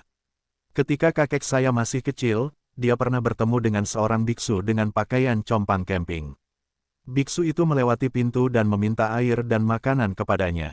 Saat itu, kakeknya sangat miskin dan keluarganya dikelilingi tembok. Tetapi ketika dia melihat biksu itu begitu menyedihkan, dia mengambil satu-satunya roti yang tersisa dan memberikannya kepada biksu itu. Biksu itu memakan kue ini. Guru ingin berterima kasih kepada kakek saya, jadi dia mengambil biji dari sakunya dan memberikannya kepada kakek saya. Biksu itu berkata bahwa dengan membudidayakan benih ini, kehidupan kakek akan berubah secara radikal." Mendengar ini, Fang Yu bertanya, "Lalu, apakah hidup kakekmu telah berubah?" Anak laki-laki itu menggelengkan kepalanya dan berkata dengan sedih, "Kakek saya mengingat kata-kata biksu itu sepanjang hidupnya. Dia telah menyirami benih ini, tetapi puluhan tahun telah berlalu, benih itu tidak tumbuh. Sampai kakek saya meninggal setahun yang lalu, ini benihnya baru saja mulai tumbuh. Baru bulan lalu pohon ini menghasilkan buah. Saya memetik buah merah dan ingin menjualnya." Petik 2. Saya pikir akan ada banyak orang di ibu kota utara ini yang mengetahui tentang Hong Chen Guo. Petik 2. Setelah mendengar kata-kata anak laki-laki itu, Fang Yu sedikit mengernyit, melihat buah berbentuk batu di tangannya. www.lightnovelpdf.com dengan asumsi bahwa apa yang dikatakan anak laki-laki itu benar, apa yang disebut buah merah ini sebenarnya tidak benar, mudah. Siklus pertumbuhannya sendiri sebanding dengan beberapa bahan obat. Namun dari luar, tidak ada yang bisa dilihat. Dan buahnya tidak mengeluarkan bau yang aneh. "Apa ini, saudaraku? Apakah kamu ingin membelinya?" Anak laki-laki itu bertanya dengan penuh harap, "Saya ingin menjual buah ini. Orang tua saya tidak perlu bekerja terlalu keras untuk memberi saya uang sekolah." "Berapa harganya?" Fang Yu bertanya. 2.000, kata anak laki-laki itu. "Kamu terlalu mahal, sebuah apel berharga 2 yuan, milikmu langsung meningkat 1000 kali lipat." Fang Yu mengangkat alisnya dan berkata, "Kalau begitu, 1005. Atau 1000. Bocah itu berkata dengan tergesa-gesa, seolah takut Fang Yu tidak mau membelinya. Fang Yu tersenyum, dan dari ruang penyimpanan cincin halus itu, dia mengeluarkan permata seukuran ibu jari dengan cahaya ungu. "Aku tidak punya uang tunai, jadi aku akan menggunakan permata ini." Nilainya pasti lebih dari 2.000 yuan. Bawa pulang permata ini dan berikan kepada orang tuamu. Orang tuamu seharusnya bisa menemukan tempat untuk menukarnya, itu untuk uang tunai, kata Fang Yu. Oke, anak laki-laki itu mengambil permata di tangan Fang Yu, matanya berbinar. Dan Fang Yu berdiri sambil memegang apa yang disebut buah debu merah. Simpanlah permata itu, jangan sampai hilang. Fang Yu berkata pada anak laki-laki itu. Oke, terima kasih saudaraku. Anak laki-laki itu berdiri dan membungkuk pada Fang Yu, lalu menggulung kiosnya dengan cepat. Fang Yu berbalik dan pergi, sambil berjalan, mengamati buah debu merah di tangannya. Bas, setelah beberapa langkah, buah debu merah di tangannya seperti batu, tiba-tiba sebuah cahaya muncul dari penampilannya. Segera, seluruh buah debu merah berubah menjadi gumpalan gas, tenggelam ke telapak tangan Fang Yu.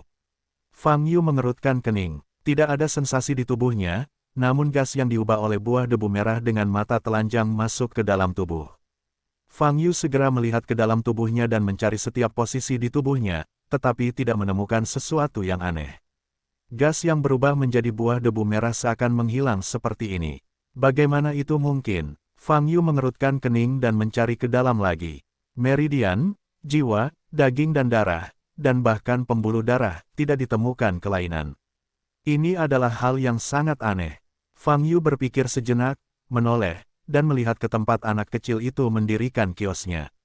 Tapi dari pandangan sekilas ini, dia tidak melihat anak kecil itu. Di warung aslinya, sedang duduk seorang wanita parubaya, dan beberapa pernak-pernik kayu dijual di warung tersebut. Wanita ini datang setelah anak laki-laki itu pergi, atau... Fang Yu menggerakkan matanya sedikit dan melangkah maju. Pria tampan, apa yang kamu suka? Aku pasti lebih murah dari warung lain di sini. Wanita itu melihat Fang Yu dan berkata sambil tersenyum. Apakah kamu selalu mendirikan kios di sini? Fang Yu bertanya. Wanita itu terdiam sesaat, lalu mengangguk dan berkata, saya telah berada di stan ini selama setengah bulan terakhir. Yang saya tanyakan hari ini, apakah Anda selalu berada di booth ini? Apakah Anda tidak pernah pergi?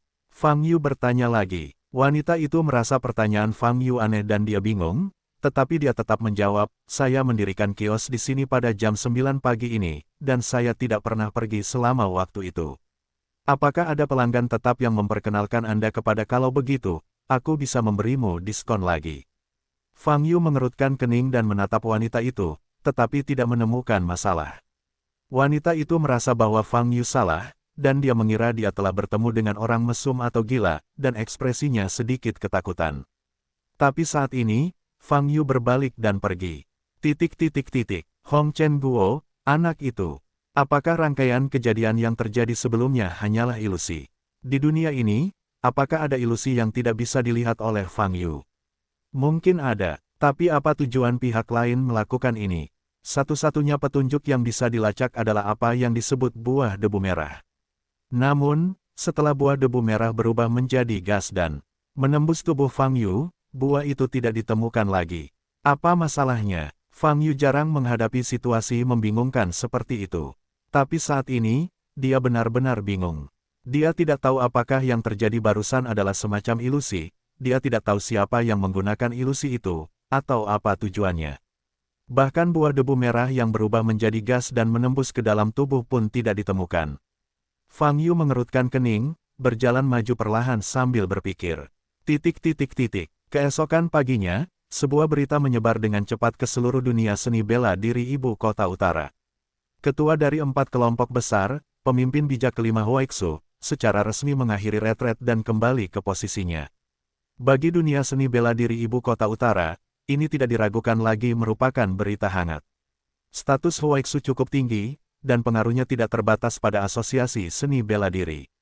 Bukan hanya karena dia menduduki peringkat kelima dalam daftar suci, tetapi juga karena kualifikasinya. Bisa dikatakan bahwa Huaixu adalah orang yang menyaksikan berkembangnya dunia pencak silat utara, bahkan salah satu pendiri dunia pencak silat utara. Bahkan jika para pemimpin dari 8 keluarga besar dan sekte teratas melihat Huaixu, mereka harus turun dari senioritas mereka dan memberi mereka rasa hormat yang cukup. Oleh karena itu, begitu berita keluarnya Huaixu tersebar, langsung menimbulkan sensasi. Banyak orang berspekulasi bahwa kembalinya Huaixu ke panggung terkait dengan peristiwa semi-spirit yang terjadi beberapa hari terakhir. Pada saat batas seni bela diri ibu kota utara sedang bergejolak, daerah pegunungan di pinggiran kota Wenan di wilayah tengah. Dengan dokumen di tangannya, Xiu Mei terbang menuju bagian dalam gunung. Di sebuah lembah, dia melihat sosok yang dikenalnya. Jiang Dao melayang di udara dalam posisi meditasi, dikelilingi oleh udara abu-abu yang kacau. Xiu Mei berhenti 50 meter dari Jiang Dao, diam-diam menunggu budidaya Jiang Dao selesai. Tapi dia tidak menunggu lama sebelum Jiang Dao membuka matanya. Bas, cahaya menakutkan terpancar dari mata Jiang Dao. Meski tidak ada kontak langsung, Xiu Mei masih merasakan getaran di hatinya. Sejak Chaos Orb digabungkan, aura Jiang Dao menjadi lebih kuat dari hari ke hari. Dari sudut pandang Xiu Mei, momentum yang terkandung dalam setiap gerakan Jiang Dao tidak kalah dengan momentum penatua tertinggi saat itu. Xiu Mei, apakah kamu mencari sesuatu untuk dilakukan denganku? Jiang Dao memandang Xiu Mei dan bertanya. Plum bersulam adalah semangat yang membangkitkan semangat. Dia pulih dan menjawab, kakak, saya baru saja menerima pemberitahuan dari Asosiasi Wenan Budo. Mereka mengatakan bahwa aplikasi telah disetujui. Kami hanya perlu menyerahkan salinan informasi untuk membangun kembali di tingkat resmi. Api Ungu Istana, pemberitahuan dari Asosiasi Budo, di mana Shenmu dan Heijue? Tanya Esima. Mereka belum kembali, saudara Zenyun sedang menghubungi mereka, kata Xiu Mei.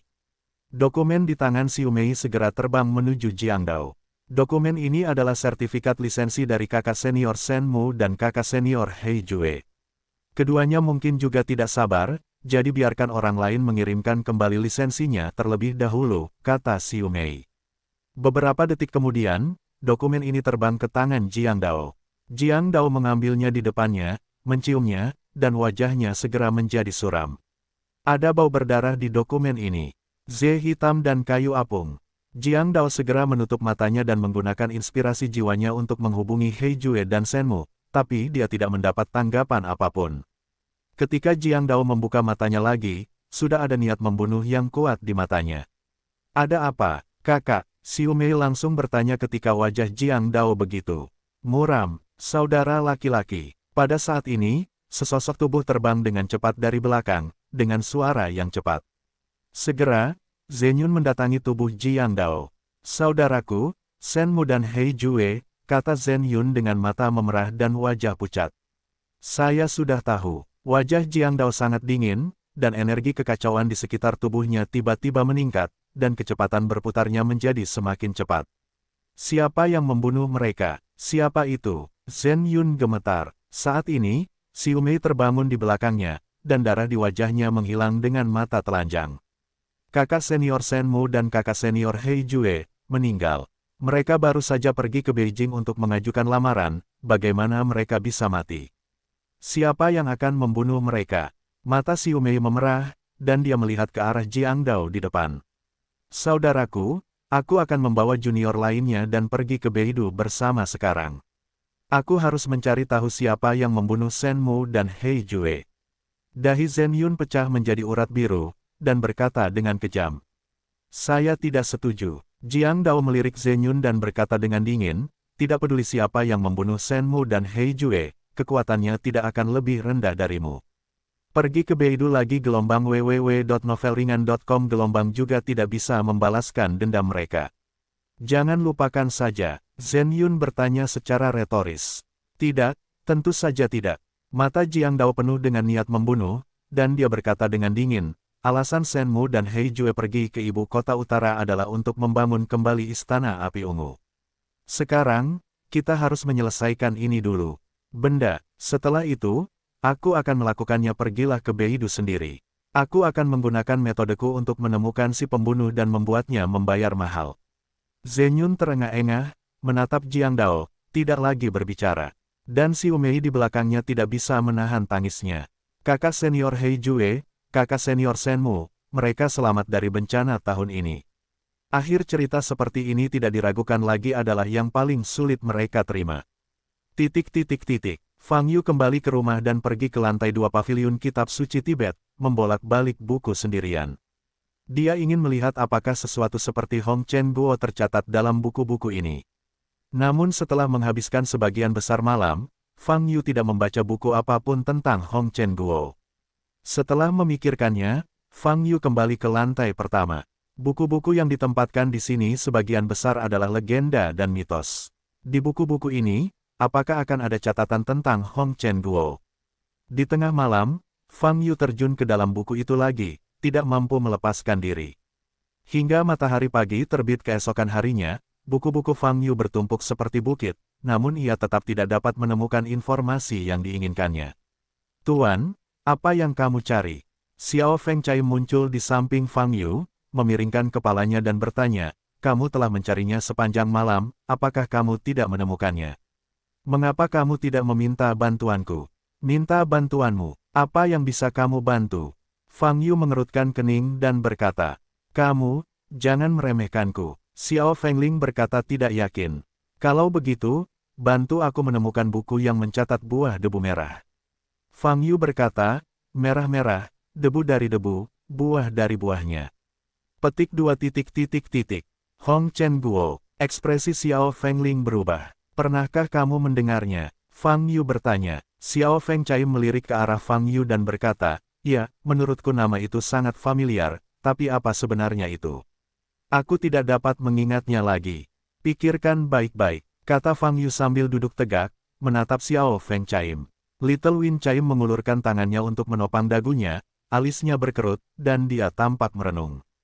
Setelah sekitar 30 detik, dia mengangkat matanya dan menatap Fang Yu. Bagaimana itu? Fang Yu bertanya. Petik 2. Saya tidak ingat, guru. Kata Xiao Feng berpadu. Fang Yu berdiri, mengetuk kepala Xiao Fengci, dan berkata, mulai sekarang, aku tidak punya dasar, jadi jangan berpura-pura berpikir dan buang waktuku. Little Win Chai memegangi kepalanya dan berkata dengan sedih, saya tidak ingat apa yang bisa saya lakukan. Fang Yu berhenti memperhatikan Xiao Fengcai dan mengeluarkan tanda yang diberikan Huaixu dari saku celananya. Saatnya pergi ke markas Ordo. Saya akan pergi keluar, kata Fang Yu. Alamat markas besar Ordo dirahasiakan dari dunia luar dan hanya diketahui oleh personel internal.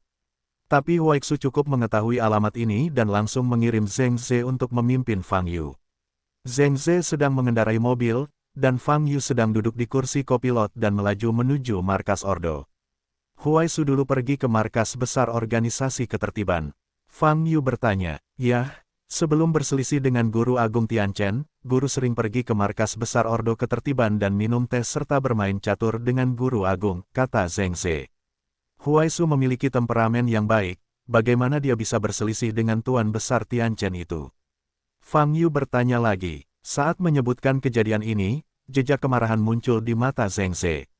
Temperamen guru selalu sangat baik. Tetapi Guru Agung Tianchen ini memiliki temperamen yang buruk. Bahkan sebelum kejatuhannya, Guru Agung Tianchen memiliki sikap yang sangat buruk terhadap gurunya. Zheng Ze berkata, Guru Agung Tianchen, tampaknya kami sangat tidak puas dengan orang-orang dari asosiasi Budo. Petik 2. Tetapi meskipun begitu, guru tidak peduli. Setiap kali dia melihat Guru Besar Tianchen, dia tetap menyapa dengan ramah. Sampai suatu saat, pembunuhan prajurit terjadi di ibu kota utara. Guru mengirimkan tim. Saya termasuk di antara mereka dan pergi untuk menangani masalah tersebut. Dan organisasi ketertiban juga mengirimkan tim untuk menyelidiki hal ini. Petik 2. Setelah mengatakan ini, Zheng Ze berhenti, dan kemarahan di wajahnya menjadi lebih jelas. Setelah beberapa penyelidikan, tim di kedua belah pihak menemukan si pembunuh dan menangkap mereka. Namun sejak kedua tim bertemu, Ordo Ketertiban berusaha memberikan hambatan bagi tim kami, terserah mereka untuk menanganinya. Petik 2. Dalam keadaan ini, saya berhasil menyusul si pembunuh. Pembunuhnya sangat kuat. Setelah mengetahui bahwa dia tidak dapat melarikan diri, dia mulai melawan dengan nyawanya. Pada saat itu, kedua tim harus bersatu untuk menaklukkan si pembunuh. Tapi tim yang diorganisir oleh Ordo, melihat si pembunuh pertama kali menerkam kelompok kami, dan langsung mundur, menyaksikan si pembunuh melukai kelompok kami dengan parah satu demi satu. Beberapa anggota tim kami berjuang mati-matian. Setiap anggota tim menderita berbagai tingkat cedera, dan akhirnya berhasil menaklukkan si pembunuh. Pada saat ini, tim yang diorganisir oleh Orderer bergegas keluar dan membawa pergi si pembunuh yang sekarat. Di saat yang sama, insiden tersebut hak pemrosesan dan kredit juga diambil. Zheng Ze menjadi semakin marah saat dia berbicara, wajahnya menjadi sangat jelek. Karena kejadian ini, 4 anggota tim kami terluka parah. Di antara mereka, nyawa ketua tim kami terselamatkan, tetapi sebagian besar kultivasinya dihapuskan, dan dia tidak dapat pulih dalam kehidupan ini. Guru mendengar tentang ini dan segera bergegas. Pergi ke markas besar organisasi ketertiban dan tanya Tuan Besar Tian Chen secara langsung, menuntut hukuman berat terhadap semua penyihir di tim itu. Akibatnya, Guru Agung Tian Chen sama sekali mengabaikan kemarahan gurunya, dan menjelaskan bahwa dia tidak akan menghukum kelompok penyihir tersebut, dan bahkan mengatakan bahwa mereka tidak memiliki kewajiban untuk membantu. Petik 2. Guru itu sangat marah bahwa dia memulai dengan Guru Agung Tian Chen di tempat, tetapi segera dihentikan. Setelah itu, dia tidak berinteraksi satu sama lain. Fang Yu mengangkat alisnya sedikit setelah mendengar keseluruhan ceritanya. Dengan cara ini, kontradiksi antara Huaixu dan Guru Agung Tian Chen jauh lebih besar dari yang dia bayangkan. Di posisi mana Tuan Besar Tian Chen itu berada dalam ordo ketertiban? Fang Yu bertanya. Statusnya di Order of Order, hampir sama dengan status guru di Asosiasi Seni Bela Diri.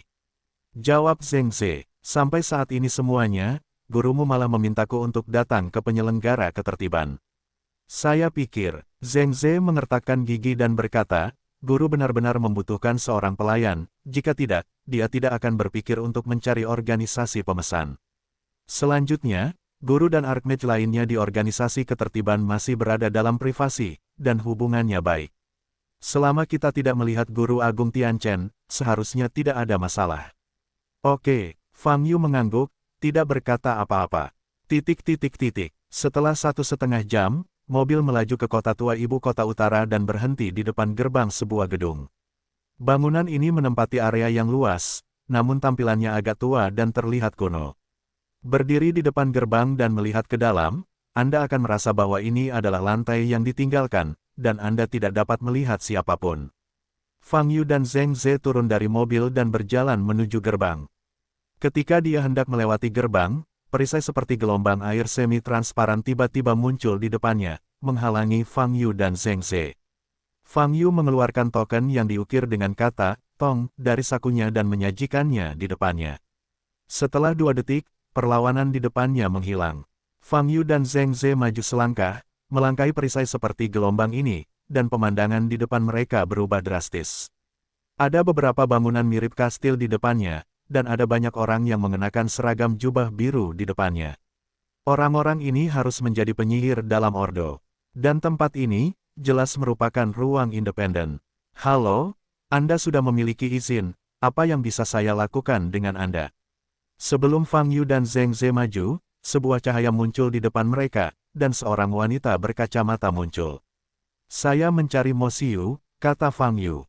Tuan Mo Xiu, saya akan memeriksanya untuk Anda. Wanita itu mengangkat tongkat di tangan kanannya, dan permata di atas tongkat itu bersinar. Setelah beberapa saat, dia berkata dengan nada meminta maaf, maaf gelombang www.novelringan.com gelombang Guru Agung Mo Xiu tidak ada di markas saat ini. Jadi, Fang Yu sedikit mengernyit. Di Order of Order, dia mengenal Mo Xiu sendiri. Sungguh tidak mudah menangani ketidakhadiran Mo Xiu. Saya kenal mereka, biarkan saya menerimanya. Pada saat ini, suara rendah laki-laki muncul. Wajah penyihir wanita di depannya segera menjadi penuh hormat, dan dia sedikit membungkuk dan berkata, Guru Agung Sangqing. Kamu bisa melakukan tugasmu, kata suara laki-laki itu. Oke, jawab penyihir wanita, lalu berbalik. Fang Yu dan Zheng Ze membungkuk sedikit dan menghilang di depan matanya. Namun, saat ini, mereka sudah duduk di sofa, dengan meja kopi di depan mereka, dan seorang lelaki tua berjanggut putih duduk di seberangnya. Tuan Sangqing, halo, ini Zheng Ze. Zheng Ze segera bangkit dan membungkuk pada lelaki tua di depannya. Aku mengenalimu, kamu adalah murid Huaixu, kamu sering melihatnya sebelumnya. Tapi yang ini sedikit tatap muka. Sangqing memandang Fang Yu dan berkata, saya Fang Yu, teman Huaixu. Jawab Fang Yu, teman Huaixu. Sangqing terkejut, dengan sedikit keterkejutan di wajahnya. Dan kemudian tersenyum, Mo Xiu telah mengajak murid-muridnya keluar untuk berlatih selama periode ini. Mengapa kamu mencarinya? Zheng Ze melirik Fang Yu, lalu mendongak lagi. Sanqing di depannya memiliki hubungan yang cukup baik dengan Huaixu. Oleh karena itu, memintanya untuk meminjam seseorang tidak boleh ditolak. Tuan Sanqing, kami datang ke sini untuk satu hal, kata Zheng Ze, kami ingin meminjam seseorang dari Anda. Meminjam seseorang, Sanqing bertanya, apa yang terjadi padamu? Mengapa kamu perlu meminjam seseorang? Baru-baru ini tentang suku Semiroh, saya yakin guru besar Sanqing mengetahui sesuatu tentang hal itu, kata Zheng Ze. Sanqing mengangguk ringan dan berkata, saya tahu bahwa gurumu meninggalkan bea cukai kemarin, dan saya juga tahu itu. Kemarin lusa, kami mengadakan pertemuan di dalam Ordo, dan kami juga mendiskusikan masalah ras Semiroh. Petik 2. Itu saja, guru akan membentuk tim elit untuk mencari petunjuk terkait ras Semiroh di ibu kota utara. Tapi saat ini, dengan tenaga yang tidak mencukupi, saya ingin meminjam beberapa elit dari Ordo Ketertiban, kata Zheng Ze. Elit, kita bisa disebut penyihir elit dalam Ordo kita, setidaknya 4 bintang atau lebih.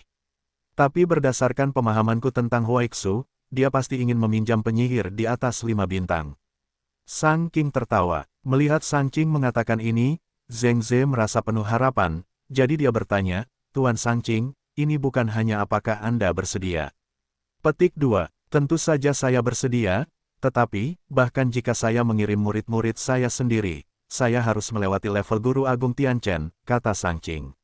Wajah Zheng Ze sedikit berubah, dan dia berkata, Tuan Sanqing, bisakah kamu membiarkan kelompok penyihir ini pergi dengan menyamar? Maksudmu, sama seperti Mo Xiu, dengan alasan mengajak siswa untuk bereksperimen. Tidak apa-apa, tapi, Sanqing mengerutkan kening, seolah sedang memikirkan sesuatu. Fang Yu memandang Sanqing, matanya sedikit berkedip. Baiklah, saya akan memikirkan solusi yang tepat terlebih dahulu, lalu saya akan memberitahu Anda hasilnya. Sanqing berpikir sejenak dan berkata, baiklah, kalau begitu aku akan merepotkan Tuan Besar Dinasti Qing. Zheng Ze berkata dengan hormat, tenang, dengan hubungan Huaixu denganku, aku pasti akan berusaha sebaik mungkin untuk membantu, kata Sanqing. Kalau begitu kita pergi dulu. Zheng Ze bangkit, mengepalkan tinjunya. Dia tidak memiliki perasaan yang baik terhadap Tuan Besar Tianchen, dan sekarang dia berada dalam keadaan terjepit ketika dia datang ke Ordo Ketertiban dan dia ingin segera pergi. Duduk lebih lama, Sanqing bertanya, ada hal lain yang harus kita tangani, jadi. Zheng Ze menjelaskan, oke, kalau begitu aku akan mengirimmu pergi, kata Sanqing sambil mengayunkan tangan kanannya ke depan. Bas, pemandangan di sekitarnya segera berubah. Segera, pemandangan di depannya kembali ke situasi di pintu. Namun pemandangan ini tidak muncul selama 2 detik, dan tiba-tiba berubah lagi. Kali ini, bagian depan menjadi aula, dan bagian depan menjadi tempat duduk yang tinggi. Di kedua sisi aula, ada 2 baris penyihir pria dan wanita berjubah. Dia mengenakan jubah emas, dan tongkat yang dipegang di tangan kanannya terlihat biasa saja, tapi permata yang tertanam di atasnya bersinar dengan cahaya warna-warni, sedikit menyilaukan. Fang Yu memicingkan matanya ke arah tongkat ini. Seorang staf dapat mengeluarkan nafas beberapa jenis energi pada saat yang bersamaan. Kekuatan ilahi, kekuatan ruang, kekuatan berbagai elemen. Sementara Fang Yu menatap tongkat itu, para penyihir di kedua sisi aula juga melihat kedua orang yang tiba-tiba dipanggil. Kamu adalah murid Huaixu. Kenapa kamu menyelinap masuk tanpa menyapaku? Penyihir di kursi tinggi bertanya. Saat ini, wajah Zheng Ze sangat jelek. Orang ini adalah Guru Agung Tianchen. Fang Yu memandang penyihir di atas, matanya sedikit bergerak. Pada saat ini, sosok tiba-tiba muncul di depan Fang Yu dan Zheng Ze. Itu adalah guru besar Sanqing yang baru saja bertemu. Tuan Tianchen, mereka datang kepada saya hanya untuk membicarakan beberapa masalah sepele, bukan? Sanqing memandang guru besar Tianchen di depannya dan menjelaskan. Pergilah ke samping, aku tidak memintamu. Tianchen sedikit mengernyit dan melambaikan tangannya. Sanqing membuka mulutnya dan menghela nafas diam-diam, tapi dia hanya bisa minggir. Aku baru saja mendengar semua percakapanmu. Guru Agung Tianchen berkata dengan sarkasme di sudut mulutnya, Huaixu ingin datang ke pesanan saya untuk meminjam seseorang. Mengapa dia tidak datang sendiri? Kirimkan 2 murid kecil ke sini, apakah ini merendahkan saya, atau menjatuhkan organisasi pemesan kita? Karena kamu meremehkan kami, mengapa kamu menjilat wajahmu dan datang kepada kami untuk meminjam seseorang? Kapan kita membuka Shantang di sini? Wajah Zheng Ze membiru, mengertakkan gigi, dan tidak berkata apa-apa. Penyihir lain yang hadir semuanya menundukkan kepala dan tidak berani menunjukkan ekspresi apapun. Dalam pandangan mereka, Guru Agung Tianchen selalu menjadi pemimpin yang rasional, mantap, dan bijaksana. Tetapi selama Huaixu disebutkan, keseluruhan pribadi Guru Tianchen menjadi berbeda. Apa yang dia katakan, rasa jijik di ekspresi dan matanya, tidak disembunyikan. Kembalilah dan beritahu Huaixu bahwa Ordo tidak akan meminjamkan seseorang kepadanya. Selain itu, Ordo kita akan mengurus semua hal yang berkaitan dengan ras Semiroh, dan dia akan kembali ke vilanya untuk mengurusnya. Kata Guru Besar Tianchen dengan bercanda, sungguh mengherankan bahwa dunia telah memimpin asosiasi Budo selama bertahun-tahun, tetapi tidak dapat menemukan sedikit orang yang dapat menggunakannya. Menghadapi ejekan terus-menerus dari Guru Agung Tianchen, wajah Zheng Ze menjadi semakin jelek, dan kemarahannya pun muncul. Dia ingat kejadian itu, terluka oleh kejadian itu. Biarpun orang di depanmu adalah Master Bintang 8. Tuan Tianchen, Anda tidak perlu meminjam seseorang, tapi tolong hormati guruku. Zheng Ze mengangkat kepalanya dan berkata dengan marah. Mendengar kata-kata ini, wajah para penyihir di kedua sisi sedikit berubah. Mereka tidak menyangka Zheng Ze berani membantah. Ini adalah Guru Agung Tianchen. Siapa namamu? Zheng Ze. Master Agung Tianchen sedikit menyipitkan mata dan menatap Zheng Ze. Zheng Ze tidak mau menunjukkan kelemahan dan menatap Grand Master Tianchen. Apakah menurutmu apa yang baru saja aku katakan itu salah? Guru Agung Tianchen mengangkat alisnya sedikit dan bertanya. Ya, Zheng Ze berkata dengan tegas. Guru Agung Tianchen tidak marah, tetapi tersenyum dan menyentuh janggut dagunya, dan berkata, baiklah. Jika Anda mengakui bahwa kejadian itu salah dengan Anda, saya berjanji untuk meminjam sekelompok dari Anda. Mendengar kata-kata ini, napas Zheng Ze menjadi berat, dan urat di dahinya muncul. Ini adalah ejekan dan provokasi. Petik 2. Kami sama sekali tidak salah dalam kejadian saat itu. Yang jahat adalah organisasi tertibmu, kata Zheng Ze dengan marah. Bentak. Begitu dia mengucapkan kata tercela, Zheng Ze menamparkan pipinya, suaranya keras dan jelas. Zheng Ze terhuyung dan jatuh ke tanah. Mereka yang mencemarkan ketertiban di aula saya, gurumu tidak berani melakukan ini. Guru Agung Tianchen menatap Zheng Ze yang terjatuh ke tanah dengan tatapan matanya, dan berkata dengan dingin, ini adalah kutukan poligraf.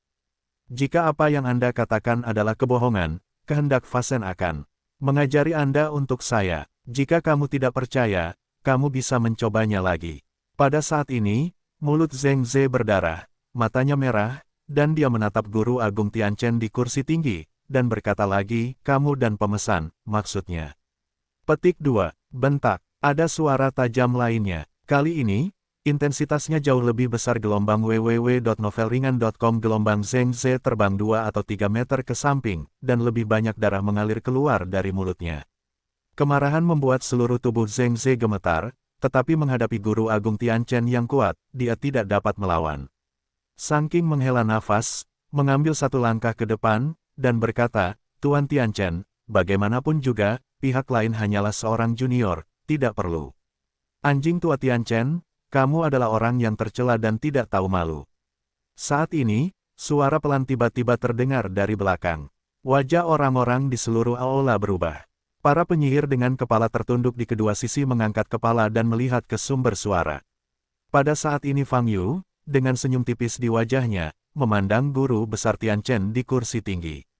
Seluruh penonton terdiam, tidak mengerti. Aku akan mengatakannya lagi, anjing tua Tianchen, kamu adalah pelacur yang tercela dan tidak tahu malu.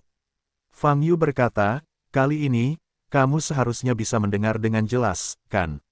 Masih ada keheningan di sekitar. Semua orang membuka mata lebar-lebar dan menatap Fang Yu, dengan keterkejutan di mata mereka. Pemuda ini, berani mengatakan itu tentang Tuan Besar Tianchen. Ini bukan lagi masalah nyali. Para penyihir menoleh dengan gemetar dan memandang Tuan Besar Tianchen di kursi tinggi. Bukankah kamu bilang ada kutukan poligraf? Jika aku berbohong, bajingan itu akan mengajariku. Tapi sekarang, itu tidak mengajariku. Fang Yu melanjutkan dengan senyum main-main di wajahnya, Dengan kata lain, aku mengatakan yang sebenarnya. Kamu adalah wanita jalan yang kejam, tidak tahu malu, dan jahat. Petik 2. Boom! Tuan Besar Tianchen membanting pegangan kursi dengan tangan kirinya, langsung menghancurkan pegangannya, dan tiba-tiba bangkit. Dia mengepalkan tongkat itu dengan tangan kanannya, dan permata berwarna-warni di atasnya bersinar dengan cahaya yang kuat, menunjuk langsung ke Fang Yu.